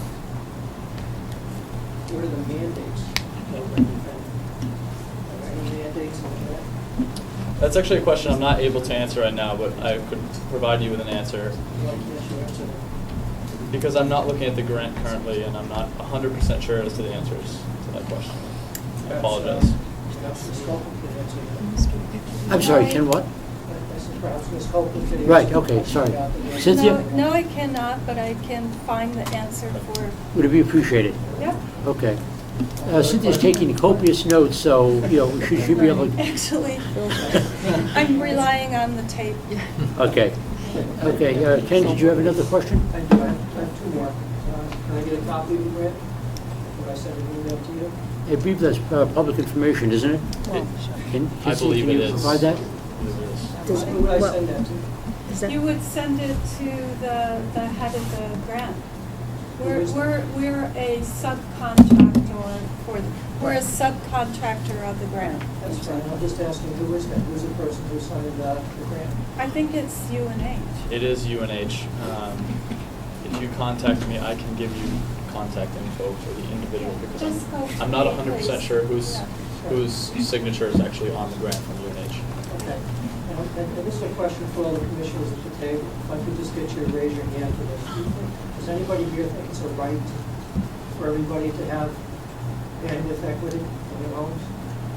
Ken, could you please state the question again? Is it a right? Does anybody here feel it's a right for everybody to have equal bandwidth access in their homes? Is that I have a question. Can I ask? What do you mean by equity? equity? So if I get 10 megabytes per second and someone else gets 1 megabyte per second, is that a wrong that needs to be righted? What do you think? What do I think? Yeah. I think that the free market needs to decide. I think That's why that you're the- asking. I think that the customer should pay for the service that they're Maybe the provided. And opportunity, that though. we, living in America, should not force companies to provide service that's not feasibly and financially responsible for them to sustain their businesses. You're right. What do you Okay, think? I disagree with you, but I'd love to have the conversation. Victoria. Okay, you have a question of the chair. Victoria? No. No, okay, Sorry. thank you. Okay, there's a couple of the hands, Ed Chaffin. Sorry, Bob Chaffin. A question was addressed to us as commissioners, and I would like a chance to reply, if that's okay, as a Yes. commissioner. Your question earlier was answered. There's no mandate for equity. Nothing in here talked about equity. We talked about different rates for different levels of service, so I don't know that we haven't, in essence, already addressed that more than one time. Any other, okay, gentleman over here again, then we'll come back to the back of the room. Well, I'm going to have to, I think you're incorrect. And the reason is that if you take it as equity, as this gentleman was posing the question, okay, I'll say you're okay on that. Everybody equal amounts of gigabytes, megabytes, whatever. He's kind of saying, from that perspective, is that what you might be advocating? He's asking everybody to show whether they're in favor of everybody having, that is, all the citizens of the state having equal access, equity in their broadband access, all right? Where I said you were wrong initially, I would observe that what you have, in fact, brought into it is some of the presentation is that, in fact, let me just quote the gentleman, Mr. Sullivan. He said, focus of this project is to get better service to rural areas. The focus of this project, he said it like this is priority number one. Maybe it's part of 2, 3, and 4. But he did say that. And if that is the focus, then what you are saying is that certain people in rural areas, the last mile, remember he brought that up, the last mile standard, you're requiring various providers to provide service, some kind of equity, some kind of equal service, that is at least having service, whether it's up to 10, 20, whatever megabytes or gigabytes, doesn't matter. But the point is, you're saying they deserve this, which is, well, that's implied. In fact, it's stated by his reply, the focus of this project. So, if you are saying you agree with that, everybody should have service, no matter how far out they live, what rural area they live in, then you're buying into it. If, in fact, you recognize that somebody who's 1 mile or 10 miles, there's not too many of those situations, but there are certainly a lot of 1 mile situations in the state, especially as that upstate map showed. If you choose to live in a very rural area, that's your choice. And if you don't have service that satisfies you, that's also part of your choice. And I mean, I would say to you simply that you have to keep in mind that there is an equity that you're advocating for everybody that in fact costs everybody else, because to run that line for the last mile is a very expensive project, and that has to be put into the local community's costs. Everybody else in that community, in that town, will pay in their rates. And my rates are too high as far as I'm concerned for the mediocre service I get. But that's my opinion. But I can do other things. I can pair it all, wireless versus the DSL versus the cable. Okay? I can pair this off now. And as far as I'm concerned, there should be more of that. Because that's what's going to force rates down. A lot of us have bought into the idea that in our local communities, we have a monopoly. We have all, as communities, signed on to a single franchise in the town, the cable provider, MetroCast, Comcast, whoever you have. That's all you have. Because the elected representatives in the town bought into it. Now, maybe a good idea in some cases, maybe not. But a very highly debatable idea. Because you restricted yourself to one provider early on. Now you get a little, they bribe you with a little, internet access. We get to watch some very boring meetings on TV. Okay, that's all right. But that's what that's good to have. I think sometimes it's worth watching those boring meetings because it tells you. There's the 3-minute limit. Yes, so that's my point. So I'm saying you're both right and wrong, and I think we have to keep that whole picture in mind. And that the wireless technology is changing everything still, and around the corner apparently is technologies that'll blow our socks off, but we as individuals and nobody in government has a clue what they're going to be, and a lot of business people don't know because they're surprised every other week. Thank you, sir. Ken? Pretty good argument for regional planning. I would like to, I'd like to observe, I was a member of the Rochester committee that was dealing with the franchise agreement last time it was negotiated. And I think we need to remember that the franchise agreements, to the extent that they exist, are done by the local communities. That's the way it's been. I anticipate that's the way it will be.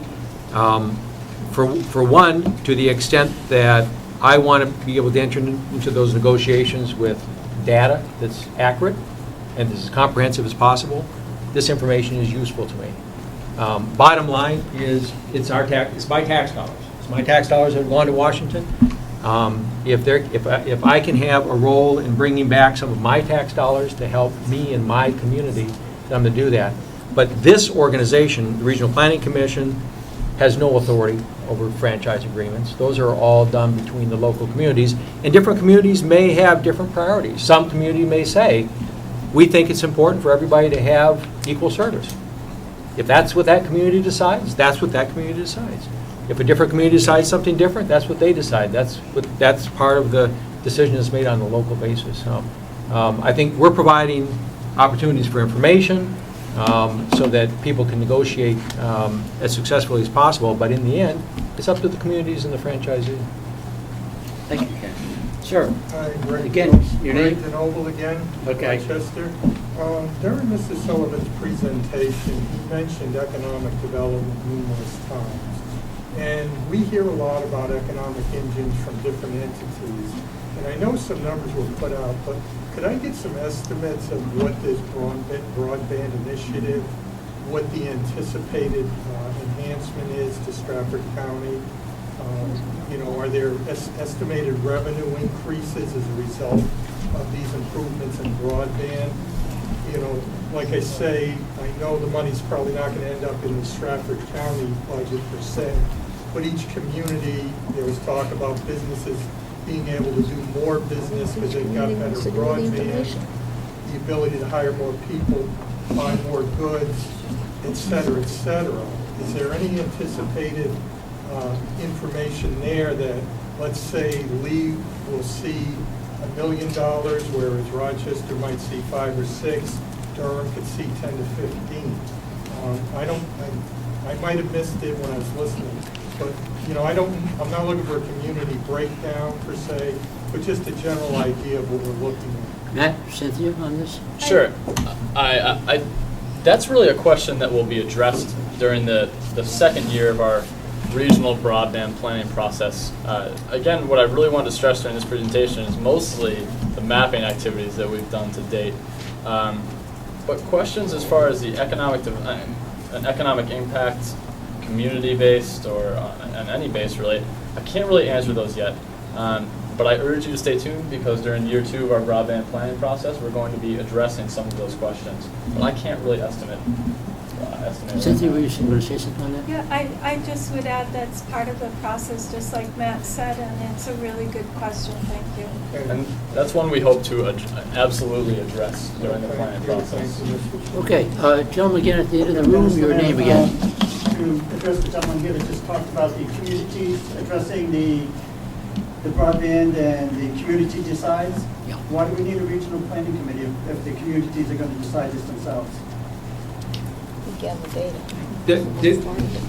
The regional planning committee, what this regional planning commission has done is generated data that will be useful for the city of Rochester in terms of making our decisions. And those are decisions that, or that, the generation of that data would be very expensive for any individual community to do. So from my standpoint, I think one of the great things about what this information does is it helps the city of Rochester make better decisions. Why, excuse me, follow-up question, sir? Sir, follow-up Sure. question?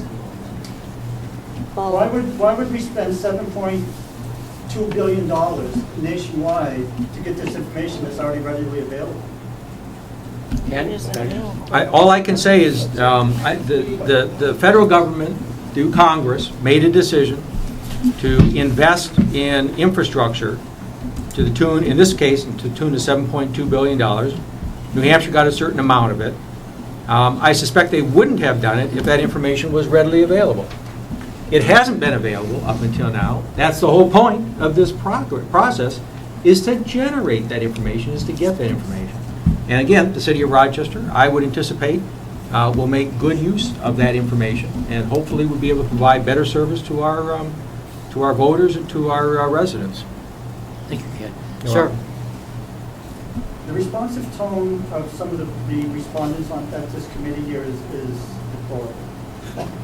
I'm telling you because his tone just now was that it's readily available, we don't need it. I'm giving my opinion, if I may just have a moment.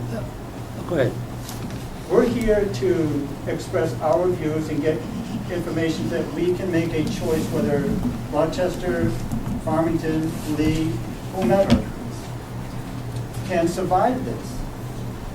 And I mean that literally, survive this. We're spending tax dollars where I don't think it's necessary. This is my opinion. The information that you're trying to get from the providers is already there, because if it wasn't there, you wouldn't ask for it. So why do we have to spend how many millions of dollars that New Hampshire got to get this information from the providers?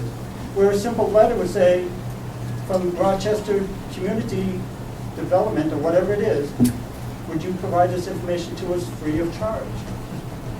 This is why we're here, to say that this commission isn't necessary. Because we can make decisions ourselves on a local level without having to be told, it was here 25 years ago, you should have looked it up along the way, and you're here now. That's not a response that we should have to a question that's provided, in the tone that is provided. Granted, it's been there 25 years, yes, but give us the respect to the questions that we ask, and we'll give you the same. And that's my comment. Thank you. Appreciate your comments. Hang on for 1 second. Okay, Cynthia.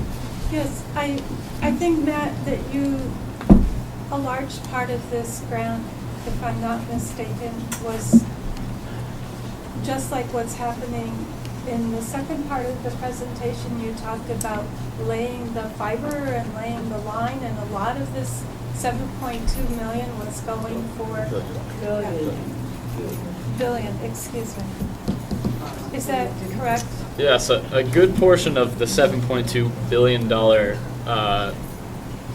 amount of monies that were provided for this project on a national level was for the actual infrastructure element of this, the raw materials that are being used, the fiber. Believe it or not, this broadband mapping and planning component isn't a huge amount of that $7.2 billion. Thank you, Matt. Okay, I saw a hand over here, and then the young lady in the back.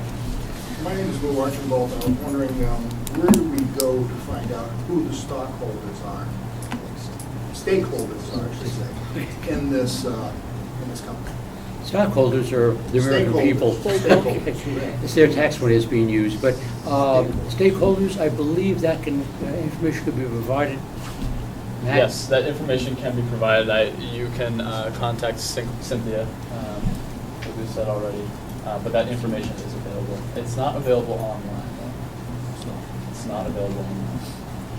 Why is that? Okay, there's a young lady in the back. Identify yourself, please. My name's Michelle, I'm from Rochester.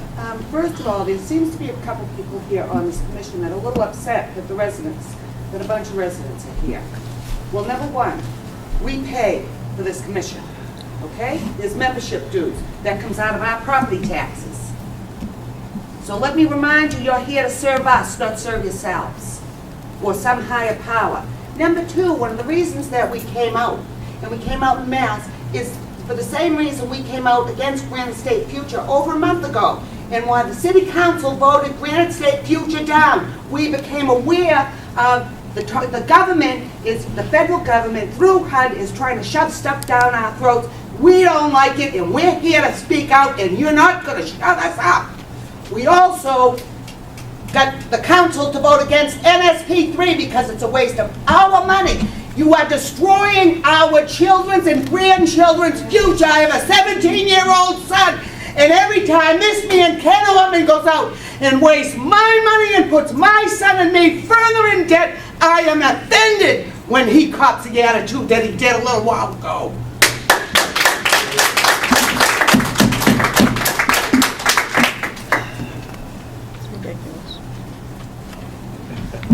Okay, anyone else with comments? Mr. Chair. Sir, Thank you again. again, My name is identify Rick. yourself. Yes, sir, Rick Terrell, happy husband and employee. And I appreciate that y'all are looking at the broadband mapping, and that there's a bunch of money that came out, and now you gotta spend it. I understand that. We gotta have a program, and we gotta see if we can benefit the people with the money. Because that's what happens when the money comes down from the top. One of the issues about this is, I think is pretty interesting, is they probably did that somewhat in the telegraph industry. You know, you had to have telephone cables. We're talking about the 1800s and being able to do that, and then around these commissions and sharing of ideas. Well, it did that. But then what happens sometimes in the technology of that is that we're being held back because of the commitments that the towns and the states and the federal government has made to a certain technology. And that's a little bit what could happen in the phone industry, because right now there's phone bills that you pay on a hardline phone that actually provides for service in unpopulated areas. This is another program that we're putting about a hard-structured cable, which wind, ice, it is not all underground. Probably the truck that I saw was overground. I'm sure there is some underground. But what's happening is we're taking money that we have to spend because we made the grant, and we got to get this for ourselves, for our city of Rochester, because for whatever reason we send that money out. I'm of the other make of that. I think what's happened here is that maybe we're looking at a technology, and I don't know what we're going to be voting on, but I do believe that you're going to put the squeeze on 69 industries, so business owners, to try to provide something because you can. And I think that's what's folding down here, is again the idea that some of the citizens here don't want to be, just because a pile of money is available, that we should implement a program to get it spent so we can benefit the people with the money. I think what happened is you've got a $7.2 billion thing that went through the government filter, so there's not going to be a $7.2 billion benefit to the citizens.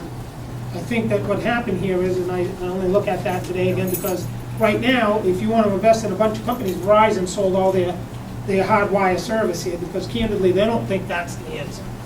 I think we do have some technologies. I'm just at the Strafford County Regional Commission planners. You all are doing that. Maybe you want to think about that in the next votes that you make, because I'm not sure that just because we have $7.2 billion spent here, that it'd be the best thing. I think that there's some technologies to look at other than this. Appreciate you did a good job with your service, and thank you for your presentation. Thank you. Okay, where are we? Any further comments on the presentation? See, there's no further. I see there's no further comment. Hey, Bill. Chair Delimas. I beg your patience here. I would just like to address those who addressed me personally on the committee. I'm not trying to cause divisiveness, so please don't take it that way. What I'm trying to do is cure ignorance on my part. is because there are a lot of things that were brought up tonight, I think were brought up and shared with you as well by Matt, if I'm correct, that to inform you, just as though he was here to inform you as he was informing us, and we were learning from him, because to be perfectly frank with you, I didn't know squat about it before I walked in the room. I didn't come here for this. But it chimed some questions out of me, which, but it wasn't a personal attack upon you, obviously, or nor any of you, or the service that you have done. I've done my service too. I spent a few years in the Marine Corps, and they tell you to shut up and march and point your rifle that way. And I would really beg you to be more patient with the public, because we're not here to argue with you or to throw rocks. What we're here to do is educate ourselves, and also to educate you on our concerns. And Matt, in his presentation, was looking to have local committees formed up. In fact, to ask for their assistance, if I understood part of his presentation. Well, right within this room, I would say if everybody sitting along these walls in this room said, hey, you know what, I'd like to be on that committee to do that, I think the reception would have been far greater in a more positive light than it seems to have been, and by some.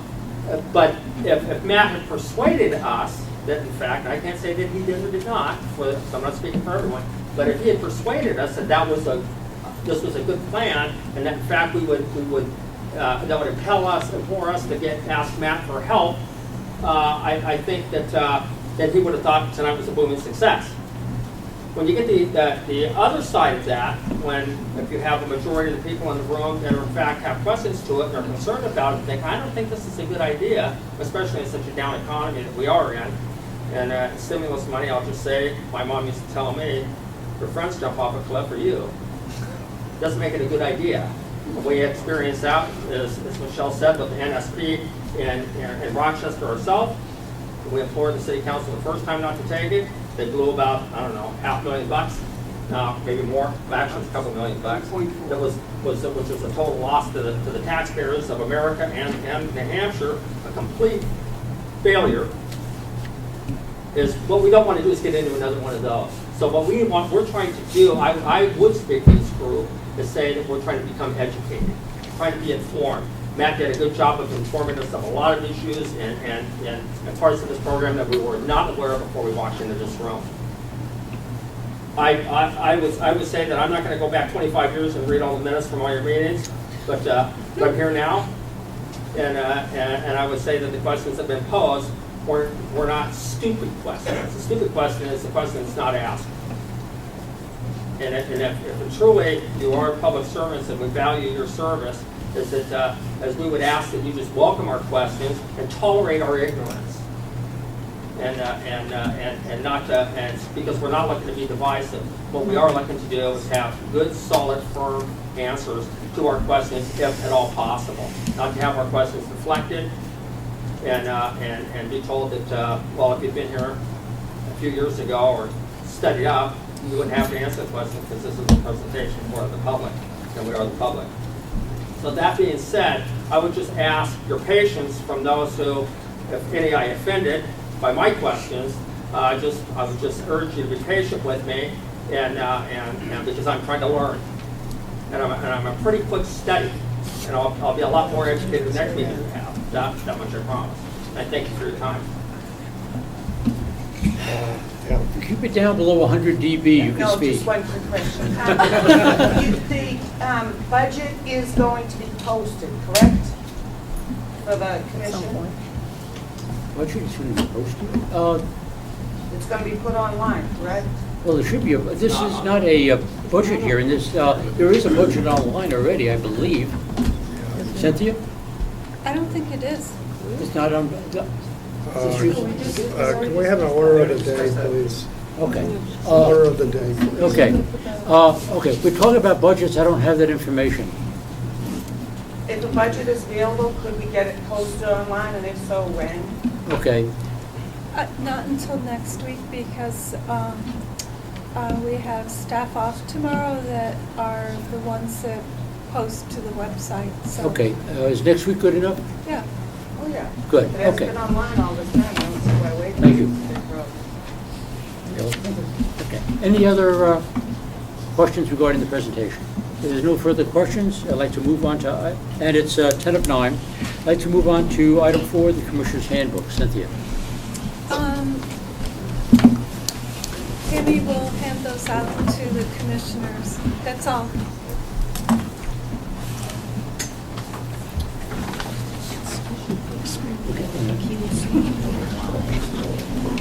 That's it. That's all there is on that one.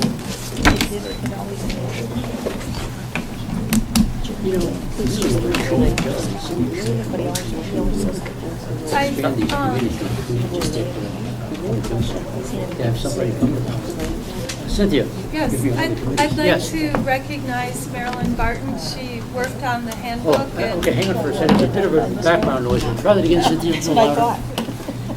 I'd like to recognize Marilyn Barton for her efforts in preparing the handbook Sure. this Thank you, year. She's Marilyn. done a great job. Thank you, Marilyn. Thank you. Nice job, Marilyn. No, it's a team effort, really.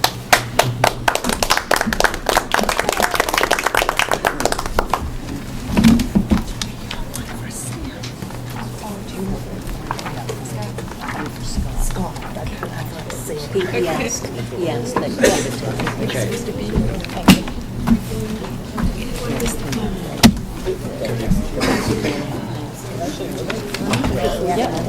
Cynthia or Marilyn, is this are there any comments to be included with this, or is? I'm sorry, what? Is there any comments to be included with this? No. No. This is just for? It's just a distribution. Okay, thank you. You're welcome. Okay, you all have the Strafford Regional Planning Commission's handbook for 2012, and should cover us into what, 2012, 2013?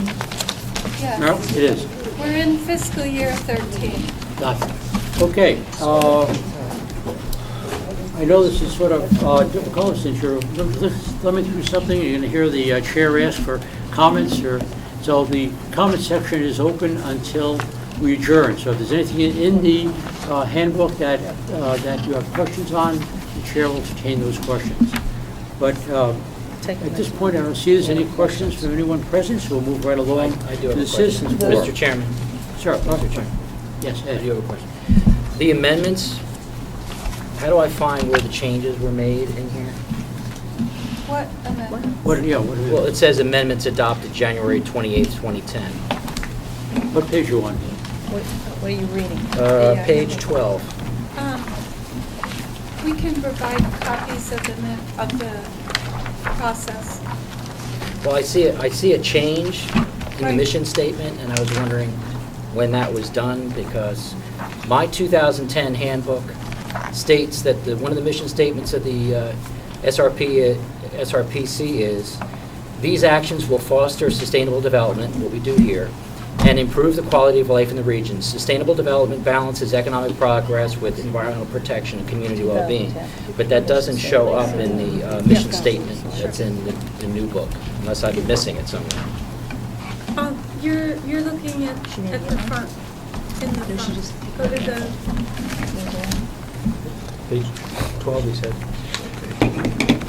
no, right, What the page? mission statement, right there, page 3. Oh, page 3. Yeah, it's in that section there. That's, there's the bylaw mission statement, and then there's sort of an expanded mission statement, and we haven't changed that. Okay, I thought it was removed. Yeah, Okay, yeah, thank you. you're okay. Yeah. Good. By the way, question. I'm sorry. Anything else? No, Thank you. I think Ed and I are both clear. Chair, for the first time in his life, misspoke. Okay, we are at number 5, other business.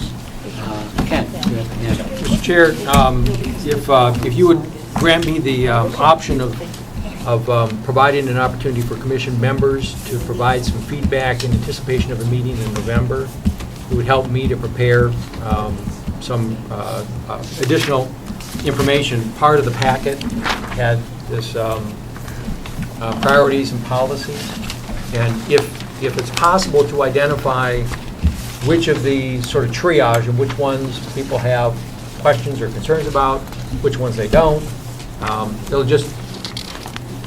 help limit the length of my remarks at the November meeting in terms of trying to answer questions and address issues. So It'd be helpful for me if people could identify which items in particular they have concerns about or would like more information on. And Mr. Jaffin has already emailed me 4 or 5 different ones, so I've already got those listed, but if there are other ones, it would be helpful for me to have that feedback. Okay, for expediency, we'd like to get everybody heard, please limit your comments to 3 minutes, or questions to 3 minutes. We'll try to get responses tonight, or if the response is not available tonight, there will be available on November, what's the November meeting? November 8th. Tuesday, November 2nd? 8th. 8th? The November quarterly meeting is, no, it's further out than the 8th, isn't it? The 8th. Huh? The 8th. We It is the moved it 8th? to the 8th because of Okay, Thanksgiving. so the meeting where this actually gets voted on is November 8th. Tonight is questions, comments, and again, to try to make this as clean as possible, all questions should be addressed to the chair. The chair will determine whether or not a response is available, and if it is a question, and we'll move forward expeditiously. Okay, I believe you all have a copy of the 2012-2013 Annual Legislative Action Priorities in your packet or in front of you. Does everybody have a copy of this? How about the members, the citizens? We got one, okay. Okay, anyone else still requiring a copy? So, Mr. Chair, if, just in terms of this meeting tonight, if I can just find out which ones people want me to be able to elaborate on, rather than discussing them tonight, because that can go on for a long time, but I was thinking that that would be more appropriate at the November meeting. Okay, is there, okay, does the audience agree to this format? We're looking, yes. I have another copy of the policies and priorities.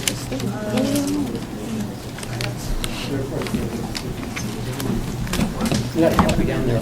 Oh, you got one up here? Okay, we got it. Okay. Okay. The suggestion is made that we entertain comments this evening, and then based upon the comments on November 6th, we'll have the comments. When would you anticipate the comments be released and in what manner? If I know which of these people would like more information on, then I'll try to make sure that whatever, if I have written comments, that they be included as part of the packet. Okay, so these comments will be available for resolution on the 6th of November. Well, 8th of November? 8th of November. I mean, the commission needs to vote at that point in time, but I'm just trying to provide more information to the extent that people have questions. Okay, for more information to... If they have questions, I mean, some of these, I think, are relatively straightforward, but maybe not, so. Your comment was we're going to provide more information to who the... Oh, to the commission. Okay. Because the commission is what votes. Okay, and to the public, okay. Yeah, that's, I'm sorry, I'm still missing the gap. How are we going to do this? What will be done tonight? You'll be accepting questions and comments tonight? Well, maybe just go right around the table and say, and have people identify which of these they would like more information on. I'll just circle them and make a note so I can do that for the next meeting. For the next meeting? Yeah. Okay, that's what I was trying to, okay, good. Okay, we'll start with the commissioners. Ed. Mr. Chairman, just to keep transparency as clear as possible, can we have a background of first, what is the New Hampshire Association of Regional Planning Commission's legislative policy document? Who has actually come up with it? And how do we find it here? It's okay if I address that? Yes. The New Hampshire Association of Regional Planning Commissions is a organization that's been established by the 9 regional planning commissions. I happen to be a representative from the Strafford Regional Planning Commission on that group.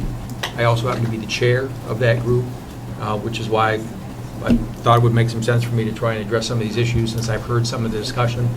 And so each of the regional planning commissions has representatives that attend those meetings, and these were the priorities that were developed by that group, much the same as they were last year. But then they're sent out to each of the individual regional planning commissions to look at. So that's the process that we're going through now. That answer your question? Well, is this a national, Mr. Chairman, is this a national No. system? It's just the state? Yeah, it's New Hampshire Association of Regional Planning Commissions. Okay, so, Bill? To answer Mr. Clement's question, what is the genesis document that this New Hampshire Association of Regional Planning Commissioners use is the HUD document. I believe it's called the, excuse me for a minute, I believe I have it, a copy of it here.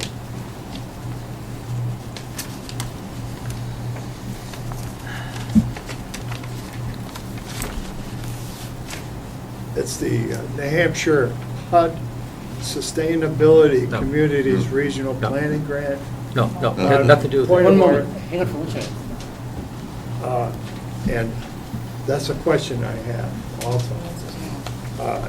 Do any of these policies and priorities, do they come from this document here?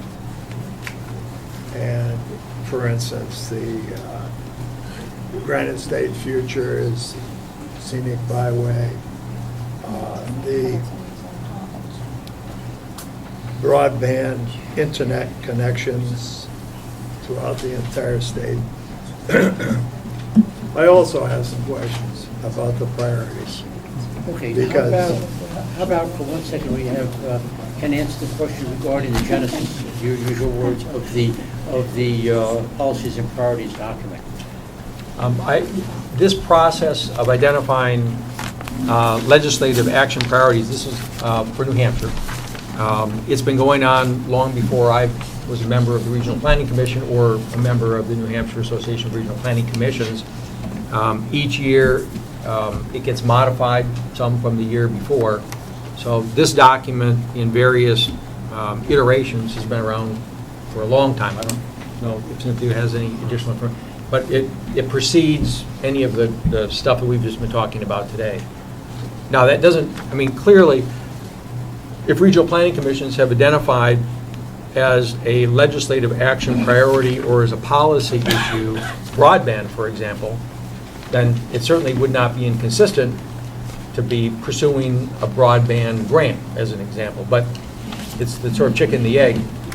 The policies deal with legislative issues, not grant applications specifically. I don't know if that answers your question, Bill? Somewhat. Okay, is this a question or? It's a question. Okay, go ahead. Am I correct to assume then that for instance, under the first one, sustainability, it says promote shoreline and wetlands protection? Which one are you on? The first one, number one. Which page? Under the policies? Right. Does this, Mr. Chairman, does this mean that the Strafford Regional Planning Commission members go down and lobby to legislation?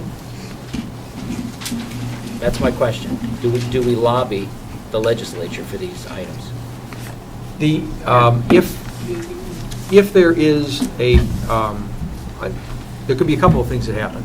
One is if there is a bill that is submitted to the legislature that the association has a position on that either supports or doesn't support, then the commission or the association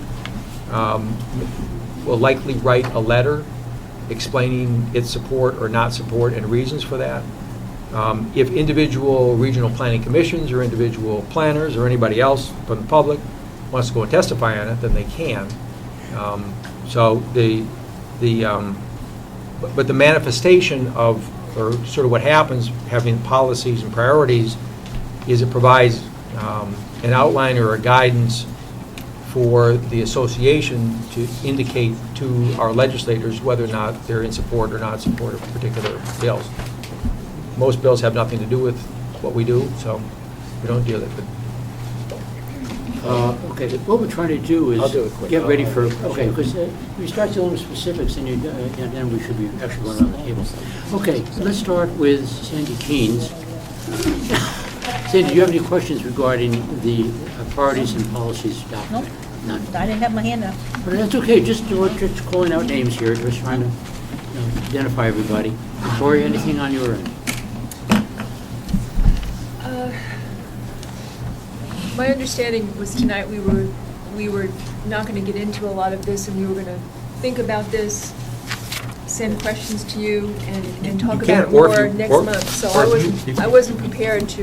Okay. But I've Yeah, actually no gone. problem, because we said we'd go around the table. Yeah, and then I've think gone it's down. only I've right- gone down the list, and I have thoughts on each one of these items.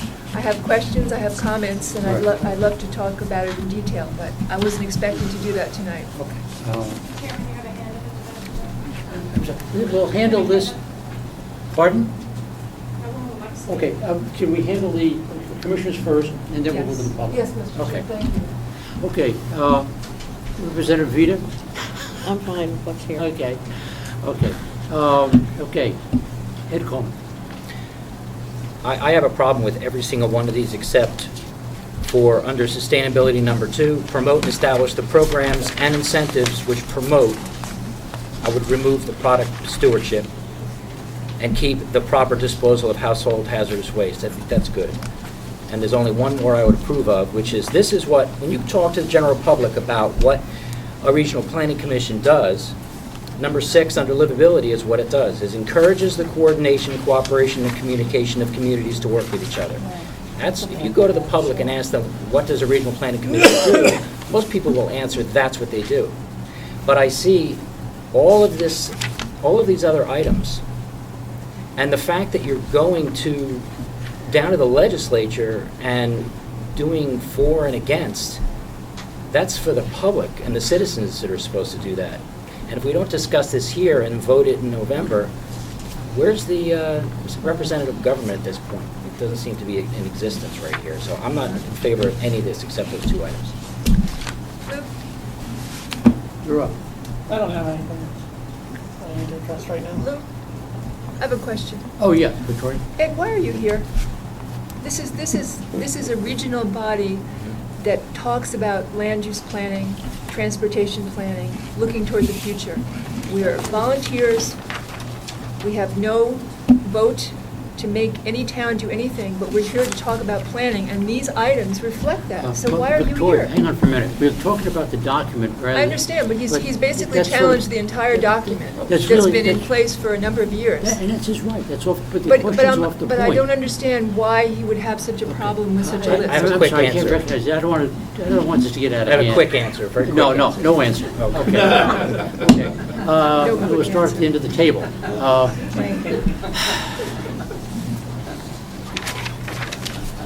Ed, got any questions, comments? Well, I could probably do things all night, but I've seen hundreds of these, so.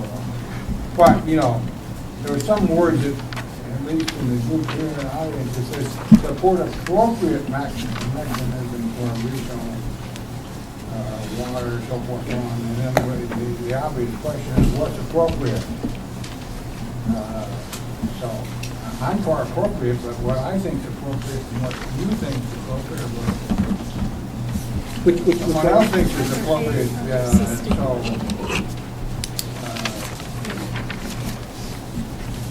it's up to whoever's proposing it to say what is going to be appropriate, I guess. That's a lot like, that's the way these planning documents are often written, or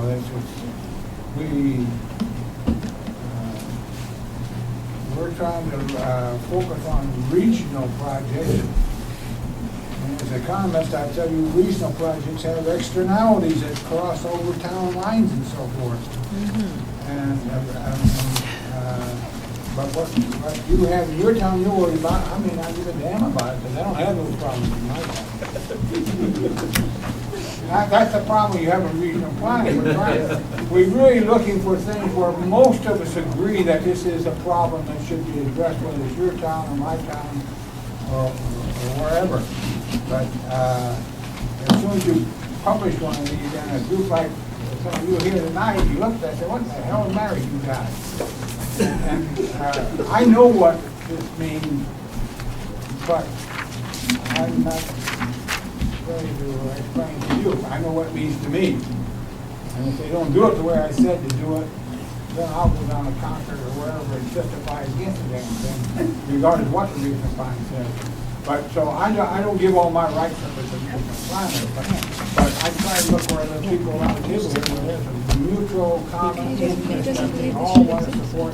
It's much more efficient to send Ron down there and speak much more eloquently for whatever issues than I can. Point of order. That's my general comment on the whole thing, is that we have to have some faith in Ron when he goes over there and speaks for us. Okay. You want to pick a fight, there's lots of things here you can pick it over. Thank you, Ed. Bob? I've already communicated. I'm sorry, I missed your name again. I'm all set. You're all set. Tony. Tony, sorry. Okay, thank you. Okay, Bill. Same here. Okay, then I'd like to open up the floor to the public. Again, raise your hands. I think that, and identify yourself. Sue, go ahead. Thank you, Mr. Chair. Sue DeLay, Ms. Representative, Rochester. right, yes. Thank you. I am new to this, and this is an education for me this evening, most certainly. And I'm really glad to be here and to hear everything that's going on. I appreciate everyone's comments, and I certainly appreciate the commission and the board. Now, I have a question, Mr. Chair, to you. Am I to understand that the Regional Planning Commission, is it a representative body? Does it represent the people, or does it represent the government? In that the Regional Planning Commission is made up of appointments from various towns. It is a representative body. The reason why I hesitated there is that all towns don't send representatives, number one. I think there's, especially in the southern part of the state, there's a whole bunch of vacancies. Also, the way the rules are set up, those towns who are not able to or do not want to contribute to their portion of the dues, the yearly dues, they do not, although they may send people, which is kind of remote, they do not vote on the executive committee. And so it's really one of these, it's sort of a patchwork quilt of representation. It is, every town is not represented, and all towns that are there sometimes are not able to vote, depending on whether they pay their dues. Does that answer your question? Yes, follow up? Yes. Now, so it's loosely a representative body is what I understand the answer to that question to be. Now I see that we have legislative action and priorities. And as you had brought up, is it Ed? Ed. As Ed, Mr. Chair, brought up, the fact that the commissions try to influence the legislature, which is the ultimate representative body. Well, it's not the ultimate. I would say that probably the city councils and the town selectmen probably should be in that position.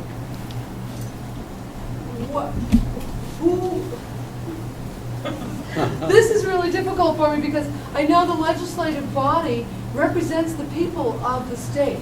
And so everyone in here who is not a representative, those of us who are representatives who are in here, represent the people who are not representatives in the body in the state. So if we have people like Mr. Ortman or others on this illustrious commission come to Concord to influence the decisions of the legislature as representative of the people, then the people, it seems to me that the people are fighting the people through the commission against the legislature. Why is the commission trying to influence legislative decisions? I guess, Mr. Chair, that if we follow that to its logical conclusion, no city councilor should ever testify at the legislature. No county commissioner should ever testify at the legislature. You know, I'm an employee of the city of Rochester. I'm also a resident of the city of Rochester. I'm a resident of the state of New Hampshire. I have certain obligations, rules, responsibilities that I have to follow. And regional planning commissions, along with other organizations, try to provide information to the legislature so that when it does its duty. And this is a mechanism for anybody who has an issue. I mean, one of the wonderful things about the state of New Hampshire, we have a citizen legislature. Almost all of us know at least one or two legislators. That's the beauty of our form of government. This is another way to convey information. We're not representing, this isn't like a shadow government or something. The legislature still finally has the ultimate authority on these things. We're just trying to make sure they have information. So does the commission simply provide information, or does the commission lobby for certain outcomes? Okay, that's it's the New Hampshire Association of Regional Planning Commissions. It's not this commission. I don't believe that there's any lobbying or there's any representation before the, I guess let me take that back. There are certain instances like when we put the Chico River on the Rivers Management Protection Program. I believe that I went down there as a resident also, member of the commission, and I believe that, I think that Cynthia was down there too, and I don't know if you were there, Ken, or I don't know if I was or not. But anyway, I mean, it's for that, I think it's, that was a wholesome item. You wanted to get the Chico River on the Rivers Management Protection Program. So I don't know if that is but beyond that, I don't think it's anybody from this specific commission, Strafford Regional Planning Commission, has been there to work with the legislatures or influence them. I think it's been done by the National Association of Regional Planning Commissions. So are these, I mean, it's like I'm New sorry, Hampshire Mr. Chair, follow up, just one more, and then I'll stop, because Let so all the many hands questions, up, it's yeah. just insane. So this list of 2012 legislative action priorities that I see listed by you, 12 of them, are they just, what's the point of them then? I mean, if you're not trying to influence the legislature, and possibly just provide information to the legislature, are they just fluffy recommendations Again, I'd have or to suggestions? probably have to again defer to Ken on that one. To the extent that the association wants to spend its limited amount of time and energy, that it needs certain guidelines about issues that seem to have a wider appeal, as Mr. Jansen was saying. And so the purpose of the priorities and the policies is to provide some guidance on which issues they think it's important to communicate with the legislature on and which ones are not. At one point in time, for example, there was a discussion about whether or not the I-93 corridor was an issue that had statewide interest or not. You don't see that on here because that's one issue that the group decided, well, if legislation is presented about the I-93 corridor, those who are most affected, they can go and testify about it, but it's not necessarily a statewide issue. So this is an attempt to identify issues of broader interest, to provide some guidelines in terms of where we want to provide education and information to the legislature. Don? Thank you. Okay. Gentlemen here, then we'll move around this way. Dennis American, me. So the commission is faced only by representatives of the communities. There are no stakeholders involved in this commission, is that correct?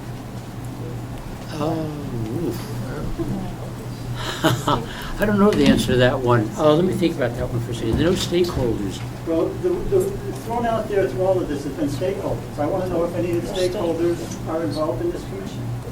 You mean the broadband stakeholders? No, stakeholders in general. Sandy, Yeah, you have we're all anything on that? stakeholders. What does that mean? Every citizen's a stakeholder, I think, depending on what the issue is.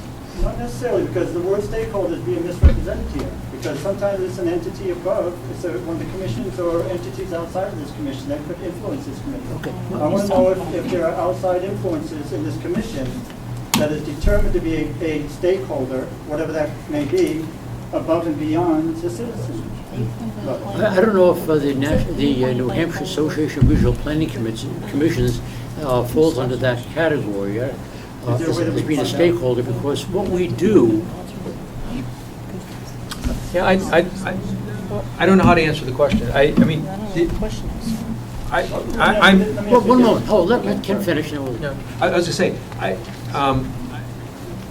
the word stakeholder, as it was applied earlier in terms of the broadband discussion, it was an attempt to get, as I understand it at any rate, people who had some real vested interests or concerns about broadband. So if something was limiting the ability of their business to grow because they couldn't download or something of that sort, that might be, or a community, or a school or a hospital, those were, I think that's the way the word stakeholder was used there.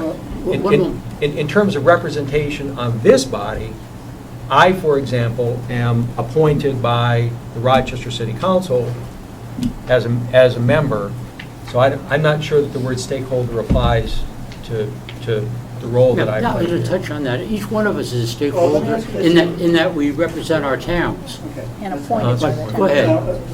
A stakeholder could be HUD, a stakeholder could be the Department of Energy, telecommunications. Are there representations on this committee? We're all represented by, we're all appointed by our local bodies. I'm asking beyond that, about the outside influences above the citizen. There's nobody Okay, would anybody, is there any? The answer is no. Well, no, wait a minute, hang on. We don't Yeah, know it that. is the answer is no.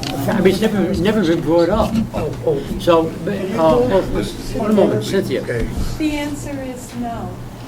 Can I have a Yes. specific definition of a stakeholder? Not to this committee, but against this regional planning, what is a stakeholder? Who is a stakeholder? You want to take this over, Ed? That's a, I don't. Wow. Mr. Chairman, since... Hold, we got to get, Point of order. let me handle this one first. One moment. Cynthia, do you want to take a stab at this one? Definition of stakeholder. I will get a definition for you and put it online because it's used in the planning profession in specified ways, and I will definitely put that up online for you. But okay, it's something that has to be definite and cannot change because of any other meeting along the line. I want a blanket statement of what a stakeholder is. I can give you a general definition of how stakeholder is used in the planning profession. But I want to know who can be defined as a stakeholder, not a blanket. Stakeholders change with every situation. Okay, that's what I'm talking about. They cannot define what is a stakeholder, so what I'm trying to say to you is that if they can't define who a stakeholder is, it's not going to be just the people on this commission. Stakeholder is a stakeholder. There's one for telecommunications, there's one for HUD, transportation, everything else. That's what I'm trying to define here. What is a stakeholder? And I would tell you that the topic has never come up. Is there any member of the commission that is actually a stakeholder? You know, there are people, for instance, on on various bodies, there are people who are associated with Coast. There's Department of Transportation. No, that's a different On the board. MPO, but not on the Regional Planning Commission. Oh, okay, on the MPO, I'm sorry. Okay. That's what I'm trying to define is on these other committees or other things going on, the stakeholders defined differently in every instance, so we don't know who's. Okay, Cynthia, can you draft an answer to that one? Yes, I've already said I would do that. Okay, good, okay. I'm going to give a professional planning definition of a stakeholder. Appreciate that, okay. And whether or not, hang on. Sandy, then Ed. Lou, the word stakeholder is a generic term that involves people that have a stake in the outcome of a process. But it's generic to each and every body. If it's a body about fishing, the stakeholders are the people that are concerned about the fish and the availability of the pool to get the fish. It's not, a stakeholder is a generic term. There's no general stakeholders that run everything. We're all stakeholders, I suppose, because we all have been appointed by our cities and towns. We're not HUD people, we're not this paper, we're not, Cynthia doesn't have a vote here, Matt doesn't have a vote here, Marilyn doesn't have a vote here. The people that have a vote at this body have all been appointed by their local communities. Ed, did you have your hand up? Well, I say as a selectman, and I was involved in appointing the, I don't call them people, but the representative from Rollinsford. My town gets two commissioners, and the honestly, they got to first all be the rest of the community. That's the first criteria that we as selectmen are going to look at.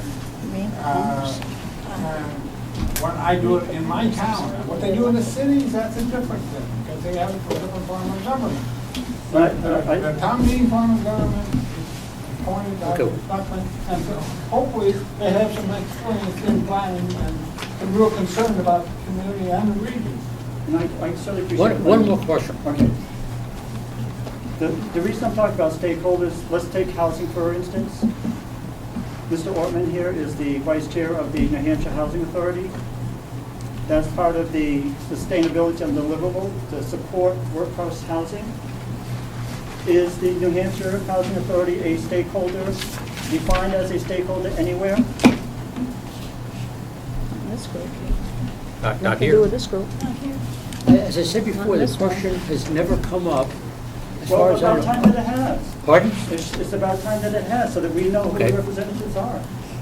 And, And I'm also the moderator of the Congregational Church in Rochester. God bless you. That, well, all I'm saying is that, you know, that's another hat I wear in a different role.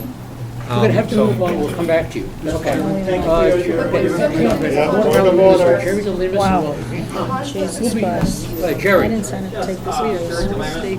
I believe that where Dennis Comeau was going with this question, he was trying to define if there was a possibility of conflict of interest.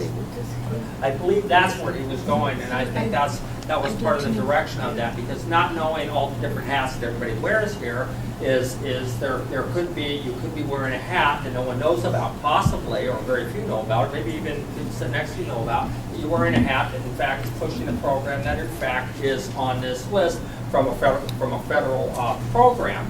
Now, Mr. Ortman is the vice chair of the New Hampshire New Hampshire Housing Finance Authority, and they're actually actively pushing for sustainable growth. If I remember right, they got a $1 million grant or something like that for pushing sustainable growth. Which in fact then, the concern being, and I won't say valid or not, but the concern being that Mr. Ortman's desire would be, because he's connected with another group that obviously he believes in, or that he's involved in, is that concern would flow into this group, and a lot of you may not be aware of that. And whether you are aware of that or not, is it proper? Because there is always a question of propriety. Is it proper for one to do? If Mr. Ortman was being a member of the Congregational Church, if you were hearing something or involved in something that was going to change, say, we'll just throw something out that you wouldn't be involved in, say zoning for churches, or whether churches are allowed to get their water, we'll say, it would be probably advisable for Mr. Ortman to take himself and recuse himself from any vote, not necessarily the input, but maybe from a vote on that particular issue, because he would have a vested interest in that. And that's a hypothetical. And I believe that the concern is that we have so many people that within our government that are intertwined into other programs, especially coming down from the federal government, that and most of them are pushing in money and taking away rights. They bring in money because you don't go fishing without putting bait on your hook. and that the hooks are being baited, and we're not aware of them. And what I think if in fact what the question would be answered, well to be answered for the public, as who's involved in what other organizations that might in fact have a conflict of interest or in fact be involved in this. If you're involved in the sustainable growth, if you're involved with DOT, if you're involved with HUD, if you're involved with the EPA, if in fact you're doing something to push those programs or working for the federal government or a state program that is in fact directly attached to that, and then you bring that back in. Because I will tell you this, a lot of the programs that you're hearing, that you're being involved with, sustainable growth and all, are being heard in every community in America right now. Is that an accident? Just happenstance? No. It's because the regional planners go to regional planning meetings and they get information from down high, indoctrinated, educated, and then they bring it back to you. It's like you get a cold. But if you have little kids and they're in school, the odds of you being sick, getting a cold are pretty high. Because your little kids are going to be running around with other little kids and they're going to bring that cold home. But in fact, the members who are involved in other things are going to bring those things back to you.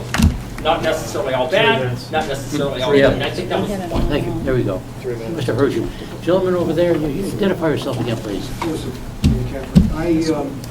Mr. Sullivan, maybe just, you might be able to help here. The point that one of the members made that stakeholder is a kind of generic term. It's a basic term for it. It almost defines itself. You understand the word stake and holder. We have, he made several references. I have actually two aspects to this. He made several references to stakeholders during his presentation. Perhaps he could define what he meant by the stakeholders in the instance of his telecommunications That list is going to be published, or right? the wireless broadband. But the other thing is that Mr. Ortman, I guess I'm picking up on his name, I know he's the planner here. He made a reference, I mean, there was a question earlier that was asked about whether, and I'm just, because it was, he accepted it as implicit in his answer. I'm assuming it was somewhat correct. The lady over here in the corner, the representative, said that is there a usurpation, she didn't use this word, but a usurpation of our democratic process of representative government, because this, what she was saying, that this planning board here, this Planning Commission. What? Planning Commission, right. Is a, it's not an elected body. It's only members who are volunteers, which I think is admirable in the first instance. But you are not elected. And therefore, though if you lobby, this is your answer, Victoria, if you lobby a legislature, that is an invalid process. You have no business lobbying a legislature for whatever you decide. Your mandate is to interact with the various planning boards, zoning boards, town governments, providing them. That's what's paid for by the towns. Providing them with certain information that you go about gathering to help them make decisions. But for you to lobby on any issue is out of place to the legislature. That's not your role, number one. And number two, not mandated to do that. You said as much that you think you are, as a fact. I'm sorry, yes, thank you. And so it is, it's incumbent upon you to recognize in a more, I would say, humble, I'm not saying we all don't recognize this, grace, but in a humble way that you're to help the communities and not lobby for some position that you may have voted on unanimously. It doesn't matter. Okay, we're moving around, you're last. Moving around this way. Anybody behind me, Anderson? Oh, boy. Okay. Okay. How about this gentleman in the blue shirt? Okay, again, identify yourself. My name is Warren Kindler from Epping. I just want to make sure everybody can hear me. Is that okay? Is that good? Great. I want to support some comments over on the other side of the room here and some other people regarding supporting regionalism in support of all these other policies, support to the legislature. I would love to make my comments regarding the mandate for the Regional Planning Commission to encourage the coordination, cooperation, communication of communities work with each other. Period. Thank you. Yeah, my name is Tim Carter from Meredith. On Monday night, I was in another meeting up in Meredith, their Lakes Regional Planning Commission. And at the back of the room, they had a small folder that about the Lakes Region Planning Commission and the Grant State Future project. And inside the folder, it said that all 9 regional planning commissions were supporting the Grant State Future and promoting it to their local communities. I wanted to ask, it's a 2-part question. Is that true? Is the Strafford County Regional, or is the Strafford Regional Planning Commission supporting and promoting the Grant State Future project? In other words, what it said in that document, was it true? I'm not aware of any vote, we have and a- I could elsewhere. Because I'm trying to figure out how they made that statement. Okay. Okay, call Bill? to adhere to the meeting's agenda, and that's a deviation from what we're talking about, I believe.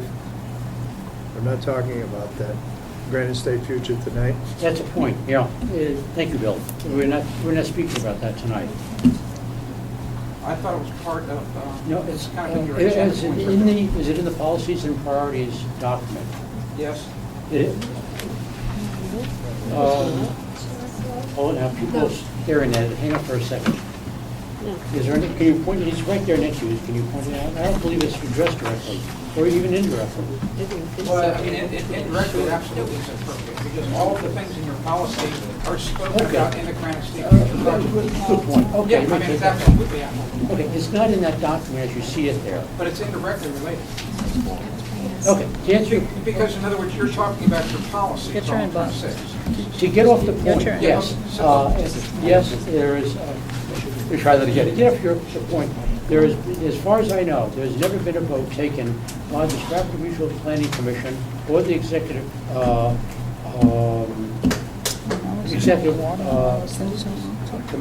commission, executive group to adopt Granite State Future. Okay, so I'll find And out. I could be wrong on that. Ed? Bob? No, I'm waiting for my turn. I'm not responding to that. Okay.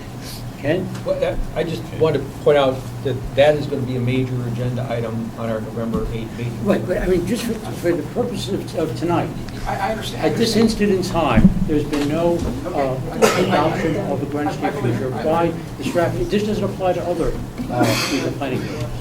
Okay, so this will be part of your, so that I'm clear, your November 8th meeting will be completely about that. But my follow-up question is just this. Are the policies that you're talking about tonight, as you indicated, I think your name's Ken, sir. I'm sorry, I was directed to you, that Ken talked about, these are directly related to that discussion. Okay, so to my question, my final question would just be, if that is the case, and hopefully with a show of hands, have any of the members of the Planning Commission here, have you read in entirety the legally binding contract that's part of that agreement between HUD and the Nashua Planning Commission that eventually you become part of, and all of the accompanying documents that are part of that binding agreement? It's a very complex thing. And I'm hoping by a show of hands that you all say, yes, you have read them, so that you can fully discuss it and and have a crystal clear understanding of what they're about, of truly what the Granite State Future program is about. So is it possible for you to have a show of hands that you've read it or not? Is that a reasonable expectation? I still say it's not on the agenda, it's scheduled for the. Right.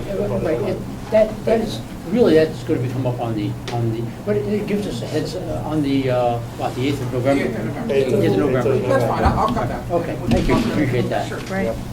Okay, moving down. This is the young lady in the green sweater. Your name, please. Mona Brault, I live in Rochester. Earlier, it was said that everyone on this commission or board were volunteers. And my question is, even though Mr. Ortman was appointed, is he being paid when he's sitting here with us? Because I am a taxpayer here and it matters to me. I am on salary with the city of Rochester, so the fact that I attend this meeting has no impact on my salary. Would that Follow-up? include comp time? Pardon? Would that include comp time? When he uses hours here, does he take off hours elsewhere? Because that would indicate that he is being paid to be here. That is really not among the items included in the policies and priorities. I'm trying to focus on those items, take criticism, take comments, take questions, and that's in there. In a way, he's here to represent me on the items that are on the agenda tonight. That's what I'm because he differs in his opinions. Yeah, that should be a real easy answer. Ken? The city, again, the folks who are salaried, the concept of comp time applies to hourly employees, not to salaried employees. But I will say that the city of Rochester appointed me as a member of the Regional Planning Commission with the full understanding and knowledge that I'd be attending these meetings. That's part of the responsibility and part of the obligation of taking on this kind of a volunteer. Part of the joy. Yeah, part of the joy, yes. Okay, yes, okay, 100 dB, no more. All right. Okay. Several comments have been made in reference to the association. What is the association and who is on the association? Oh, my gosh. I have no idea, Ken? Again, I can Wait a minute, you're very vice brief. chair, right? The association is the association of regional planning, the 9 regional planning commissions in the state of New Hampshire. And the membership on the association are delegates from each of the regional planning commissions, selected by those planning commissions. Thank you. Lou Archibald. The reason I was asking about who were the stakeholders and how I find out about it is because I really want to know who will gain financially out of this process. So when you start asking about who's a stakeholder in all things, it's who's going to gain financially is where I'm getting at. I was asking about the business, but it's kind of vague as to what a stakeholder seems to be. Okay. So that's what I want to know about who's running this business of this communications agency that has big grants with. Who the stakeholders are, my view is who's likely to gain financially from this operation. So when I hear stakeholders out there, that's asking you who's going to gain Right. financially. Okay, the agreement was that we would take questions tonight and provide answers on the 8th. Ken, can you research that? I mean, we were already going to provide the Okay. the planning definition of Okay, stakeholder. good, okay. Moving right along, gentlemen, identify yourself again. Greg DiNovo, Rochester, New Hampshire. I'm not sure if this is a city council Rochester question or if you can answer it. There was a lot of talk about communities paying dues. Are you able to identify what Rochester pays, or should I ask that to my city council? Yes. So the dues that the city of Rochester pays is $18,935.01. Thank you. You're welcome.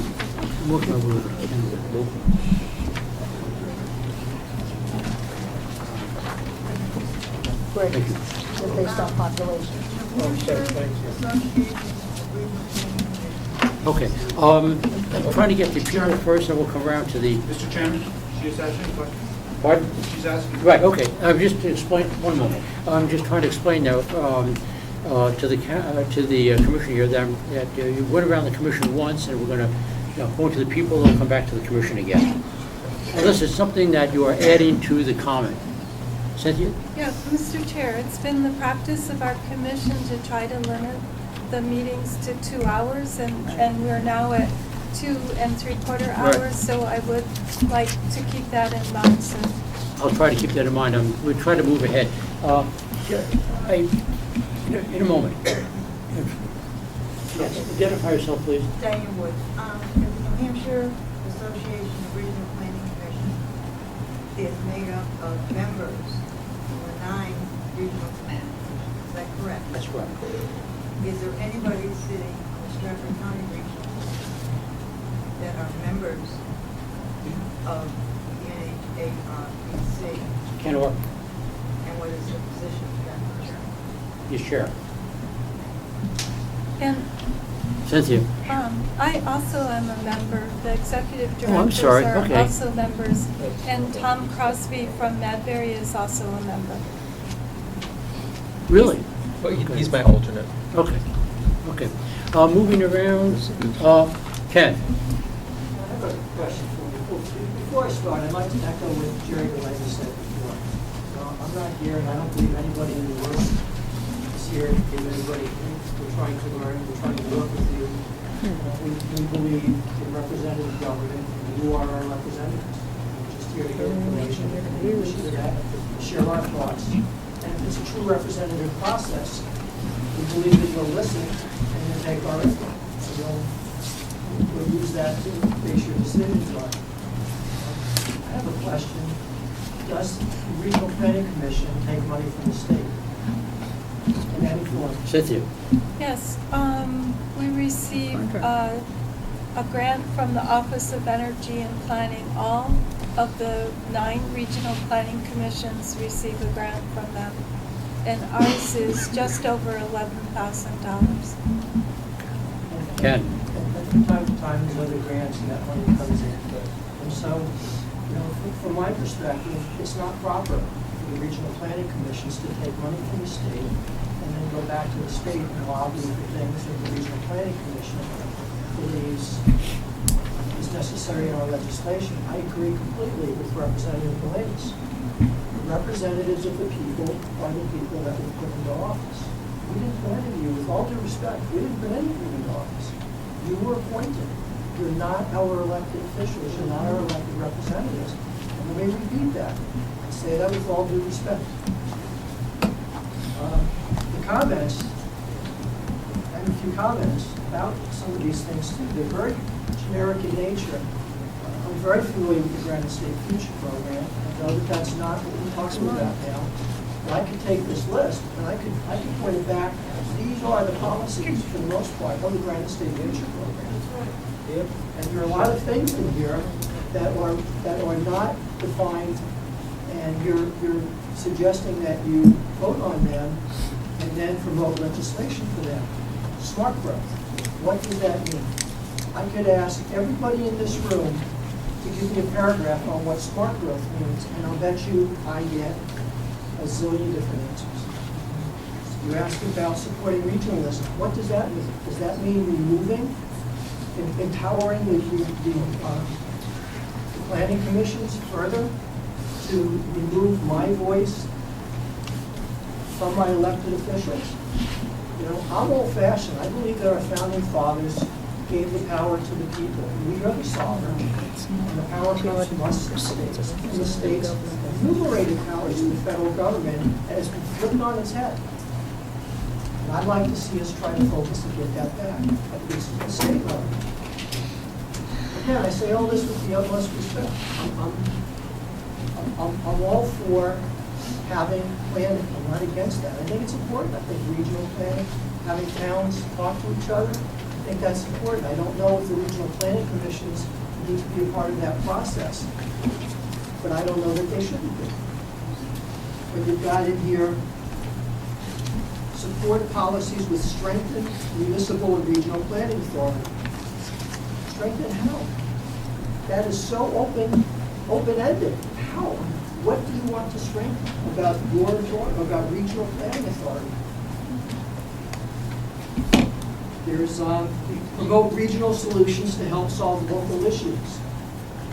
If I want legislation to come through my state government and my elected officials, I want them to have specifics as to what issue it is they're trying to solve. I don't want you to be empowered to go and lobby generically for issues that you think are important. And again, respectfully, because I didn't elect you.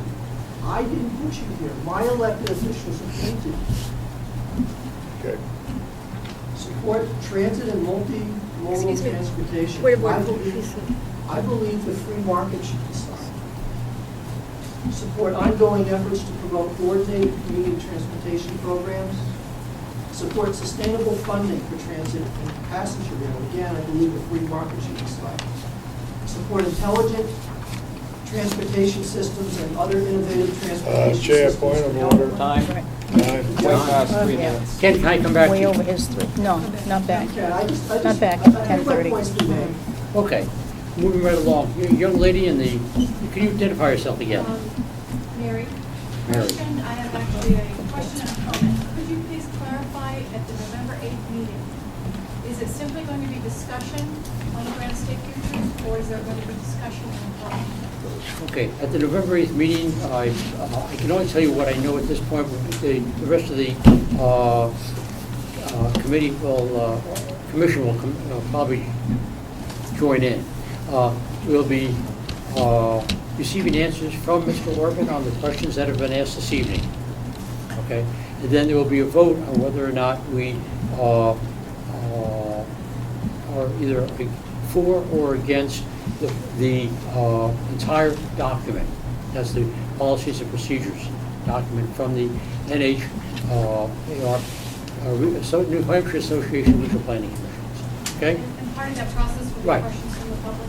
I'm sorry, again? Part of that process will be questions from the I public? don't think so. Yeah, it'll be good question. That's, I think they'll chime in. Then we're going to bring up the That's what the agenda says. the Granite State Future. Now, same question applies to Granite State Future. I don't know if we're taking questions that night. I think maybe that better be defined at this moment, as well as whether or not we're going to be taking further input or just voting on policies and procedures. Brian? Yeah, quick one. I just want to point out on November 8th at 5 to 6:30 p.m. there's a Granite State Future open house. And that's all there is on the agenda for that evening. I don't see nothing. What do you mean by open house? I know what an open house is. Yeah, probably questions and answers, I guess. Presentation or whatever. Okay, Cynthia has an answer to that question. The open house is, staff will be here to take comments and questions in an informal setting, not in a meeting, an informal setting, what everyone normally thinks of as an open house. That's what we're going to be having that evening from 5 to 6:30. Will we be Then voting we- later on the evening on that topic? No. On the Granite State Future? No. It's just an open house. Oh, so there we go. No, but there will be a meeting though after. There is a There is a meeting meeting. at But 7. there is no vote that night on the Granite State Future? No. Okay, so that's just for information gathering again. Hampshire Regional Maybe the same thing as Planning tonight. Questions, answers, for a moment. How about, in a second, trying to get this young lady's question answered. How about, how do we handle the questions that are generated tonight that you were taking notes on? Again, to the extent that we're talking about the priorities and policies, that I think we do need to take a vote on. Okay, so we'll be, and how are we going to be, are we going to be also responding and taking more questions or not? That's going to be up to the commission. I mean, the attempt is to hear what those concerns and issues are tonight. I'll address those as best I can in terms of what goes out in the packet.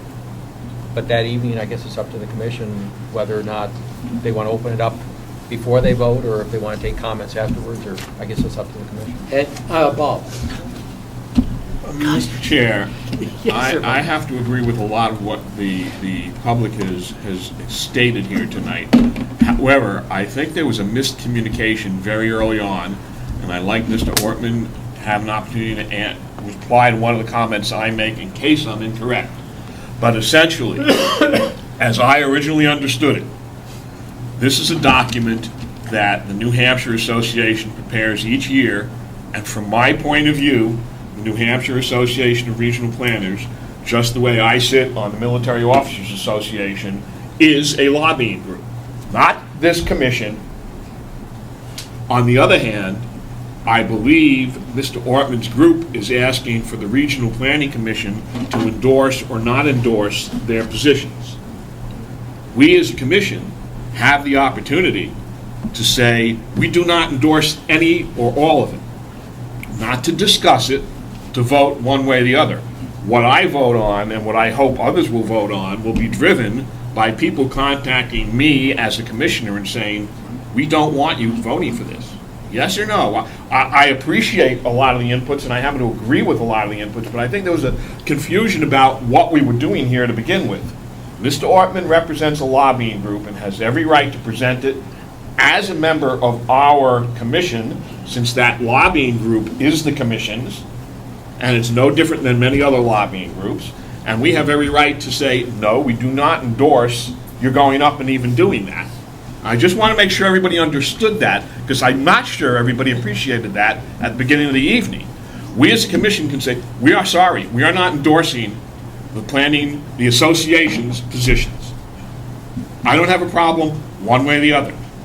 I like some of what's in there, I don't like others, but again, I respond to the people I thought I was representing. Thank you. Mr. Ortman, did I misrepresent anything there? I don't think so. Thank you, Bob. Okay, we're going to be working our way around. Did we answer your, one moment. Did we answer your questions today? You answered my question, Okay. and I do have a comment. It's been stated, I know that this commission has wanted people to show up. And you have a group of people showing up, and even, I think you're probably surprised by how many people showed up tonight. And yet, when we show up, we're ignorant because we haven't done our homework, and then we've been told, well, gee, we only usually meet for 2 hours. We want to talk about disenfranchisement. If you have people here who are engaged and who are asking questions and who are interested, why in the world would you make that statement? Because who would want to come back to that? So I just wanted to put that on the record. Thank you. I've got to go around the room. I'll come back to you again. Anyone else on this side? Jerry? I've got a question, and it really cuts to the chase on what's going on. And I've got to give a little background, and I'll be quick, and I'll stand to that in 3 minutes. So you just put me if I go over. I will. Is Rochester did a neighborhood stabilization program, which is stimulus money, which is actually a lot, but you guys are getting some, which helps to pay portion of Matt's money. When the first NSP's neighborhood stabilization program came through Rochester, I just want to give you some clarification here. What came through is City Council could not wait to get their hands on that money and spend it. And they did. We advised them not to take that money because we figured that it would be a waste of taxpayers' money. But the argument was, if we don't take it, which is very often the argument, if we don't take it, someone else will get it. Point being is that money was squandered. There's no other way. Mr. Ortman was on the board of directors of the I believe it was Portsmouth Housing. Somebody give me the name. No, Portsmouth Housing Partnership, which is a nonprofit. He had been on the board of directors of that group, which took got a no bid, pushed by Mr. Ortman, a no bid contract for that money, and they drew 15% of everything, including the electric bill, off of that project. There's grave concern, at least for those of us from Rochester, that in fact we have another one of those programs right in front of us, because we were not treated with fair or accurate information in much of the discussions that went on. And then we were treated as if we were ignorant buffoons for asking questions. We, the people whose the money came out of our pocket, that I go to work every day I go to work, every day, and those taxes come out of my pocket so that in fact I can pay for these asinine programs where they squander my wealth and they keep my kids nearly in a state of poverty because they can't, because of the tax burden that's being pushed on. In a country right now where we're running better than a $16 trillion a year deficit, we just sent a $40 billion a month, $40 billion per month, open-ended stimulus money, QE3, which one of the gals here was smart enough to bring up. Here we are. This is a point to this meeting, very specific to this meeting, is here we are as diving into more stimulus money that is coming from people who don't have the ability to pay for it. Thank you.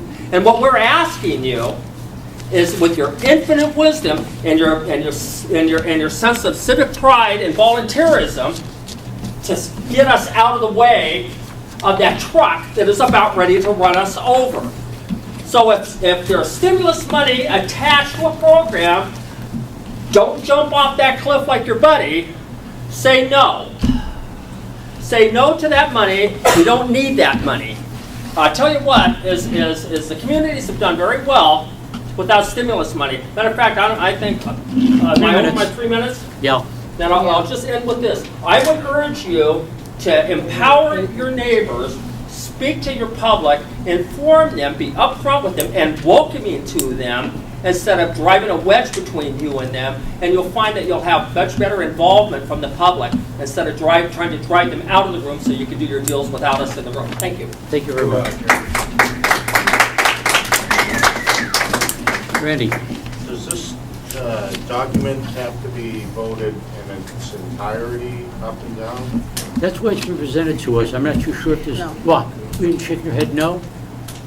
If there any number on there, we have the opportunity, as the commission, we can accept it, we can reject it, or we can say we accept numbers 3, 4, 5, and 17. That was the point I was trying to make earlier, but we need input to do that. I have my opinions, and I gotta tell you, there are 3 items on there that ask for L-chip money, and and one of my comments to Ken was, why are we going back to there and asking more money if it isn't there to begin with? I don't mean to pick on anybody or anything, but that's why we want the input. Hey, you can complain about what I do, but give me the chance to do it and give me some input first. That's what I'm saying. Personally, I didn't know this organization existed until talking to my good friend Bob Jaffe. And then we had, with the highway project going through, was the first time I attended a meeting here. And this is my second or third time at a meeting. But I have severe concerns, I want to let you all know, about supporting workforce housing. Yes. Mixed-use developments. And number 3, promote an adequate, diverse supply of quality and affordable housing. To me, those are all very, very bad. And I will communicate to Mr. Jaff and any other things I see on this. And the other 3 commissioners from Rochester. Okay, thank you, Randy, for more comments to the point. Okay. I just need something clarified. Bob, you were talking about, you made some reference to Mr. Ortman being here as a representative of the association. I thought he was here as a planning director for Rochester, and therefore representing Rochester, not a lobbying group. He is one of our multiple representatives on that association. That's a normal function. When he's here, I am hoping he's representing Rochester and its citizens.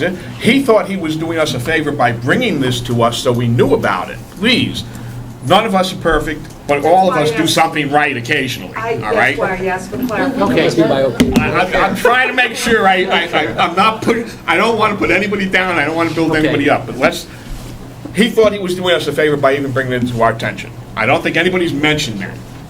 He's asking for our input. He and I know where we disagree, okay? And there are many areas. Okay. Any other? The Okay. point is, You want to talk? yes, he's representing, as far as I'm concerned, he's representing us, and he's tried to help us. We may not agree with him, but he tried to help us. I did before. I'm sorry. Is it current? Okay. Ed? I'm here because I was appointed by the Brookfield Selectmen to represent them in case something would impact our town. That's why I'm here. When I let our selectmen and planning board see these legislative policy guidelines, they were shocked. And they don't want any of this stuff, except the 2 that I mentioned. So I wanted to know, did all the other commissioners who have no problems with anything on here, because there were a few, did you go back to your town and ask people if they had a problem with this, or did you decide it on your own that you don't have a problem with it? That's my question. Questions have to be on the document itself rather than the treatment of the document. I think that each commissioner here should have gone or should go on back to their commissions, their towns, as you had mentioned, before the November 8th vote. It's only fair to the towns as well as to the commission. So that's a good point you brought up. I don't know if anybody here has done that yet. I would imagine that Brian has, because he is. You haven't? Not yet. Okay, Just so got it in the packet. we're all remiss. Victoria? We just got it last week for us to discuss at the executive committee meeting. Many of the items on this list are reflected in our master plan, which is being updated. And I hope I have a chance to talk to the planning board before the commission meets, so I can talk to them. Okay. But it's, I'm wearing different hats, and I'm trying to make all the connections, but It would make it's comments in tricky. November a lot more meaningful if you had the input from the various boards and selectmen of your town. Okay, we're moving right around. I haven't heard, Ken, let me get that guy next to you in the red shirt. I don't think we've ever heard from him. Then I'll get you, Ken. My name is Karsten. I would like to point out something that is, to many people's way of thinking, I especially like the attention of the woman in the black, sitting on the right. Yes. Thank you. I'd like to respond to something you just said. It's true. These do reflect the master planning documents. Yet, in a very, very real sense, for a number of decades, the regional planning commissions have been promoting precisely the documentation to the towns to place in the master planning documents. And in fact, we're always told that they're only advisors. It's all a master plan. Can I respond? Thank you. Mr. Chairman, sure. Like I said, One more. Let me get Ken first. And mine's really short. I just want to make sure, could I just ask this, that when I come back on November 8th, it's unclear to me, will I be able to ask questions then? November 8th. Yes, I don't think that's been ruled out. Yes, I would say the sheriff, the sheriff Come a does. long way, I don't want to waste time. Right. That should be part of the entire procedure on the 8th. None of us. Okay, Ken. Then gentleman in the plaid shirt. I would like to disagree with you, sir, on the comment that you made that Mr. Ortman is doing you a favor by bringing this to the group and asking for your opinion. And the reason I say that is because it's not in your charter to be promoting legislation. Tax dollars come here, and you're not interested again, it's not to lobby. Now, if Mr. Ortman brings this document to you and says, what do you think? Personally, you have every right to give him that opinion, but when you give him your opinion as a body, you are endorsing that. And he then takes that and goes to our legislature and says, National Regional Planning Commission, Strafford Regional Planning Commission, the Lake Regional Planning Commission, they all endorse this policy, and you must listen to them and promote the legislation for these issues. And again, I said, as I pointed out before, a lot of those issues are so vague in nature. If legislation was written that was that vague in nature, we wouldn't have true representative government, because we don't want our laws and our enacted in a way where they're not clear. Just to go back to it, I agree with Representative Delaney. That's why she's up there. That's why we have other reps. That's why we don't. The most important thing is that your opinions as a group should never be used to promote or oppose a lobbying effort. That's not, in my opinion, why we do it. Okay. Thank you, Ken. I just want to respond briefly. Can I just respond to Yes. that? Because you said it basically twice. The people that are on this board, on this commission, have an interest in planning. Some of the people here are professional planners and really know a lot about planning. So when this commission endorses a policy to the association, it's regarding planning, which is a profession and has specific ideas to it. But ultimately, the commission is only one lobbying voice at the legislature, and the legislature can say, we could care less about what you have to say. So it's a process, it's democracy, it's a process, and it's a process. It's not representative government. Okay, Point of Ken. order. Okay, please, okay. He's done. Sir, I'll recognize you in a second, but a couple of guidelines here. We want to address the document with comments or questions, okay? Not what somebody else said. Get somebody. You're on. I just want to thank you for being here tonight. I know what it's like to be a public servant running for Congress, but I just want to thank you for that. But you mentioned about professionals and about, they know what they're doing, but believe me, sometimes planning is wrong. But I'm just making this as a comment here, because thank you all, but sometimes the planning can be wrong. Professionals can be wrong. You're going in the wrong direction. And I hope that you will take what we have said here tonight into consideration, and that you will respect what we say, and not have a preconceived idea of what's going on in your world as a committee, but reflect what we want to do in our lives as private citizens. Just a question here also, where's the location for the next meeting? Right here? That's fine. Right here. Okay. Thank you. Okay, the gentleman over there by the door, who's from here. My name is Chuck. New Hampshire is part of a constitutional republic, not a democracy. And I was looking over these pages of different policies and sustainability, prosperities and mobilities and livabilities and other things. On the surface of it, it sounds like it's as warm and fuzzy as a bushel basket full of warm puppies. But when you dig through the code words and all the other BS, this is really a blueprint for Agenda 21 that you're trying to sell us. Finally said it. Thank you, sir. You're welcome. Gentleman over here, identify yourself, please. Ryan Albertelli from Rochester. Thank you, Mr. Chair. I'd just like to take this opportunity to be the first resident from Rochester to ask my representatives to vote this whole document down. Thank you.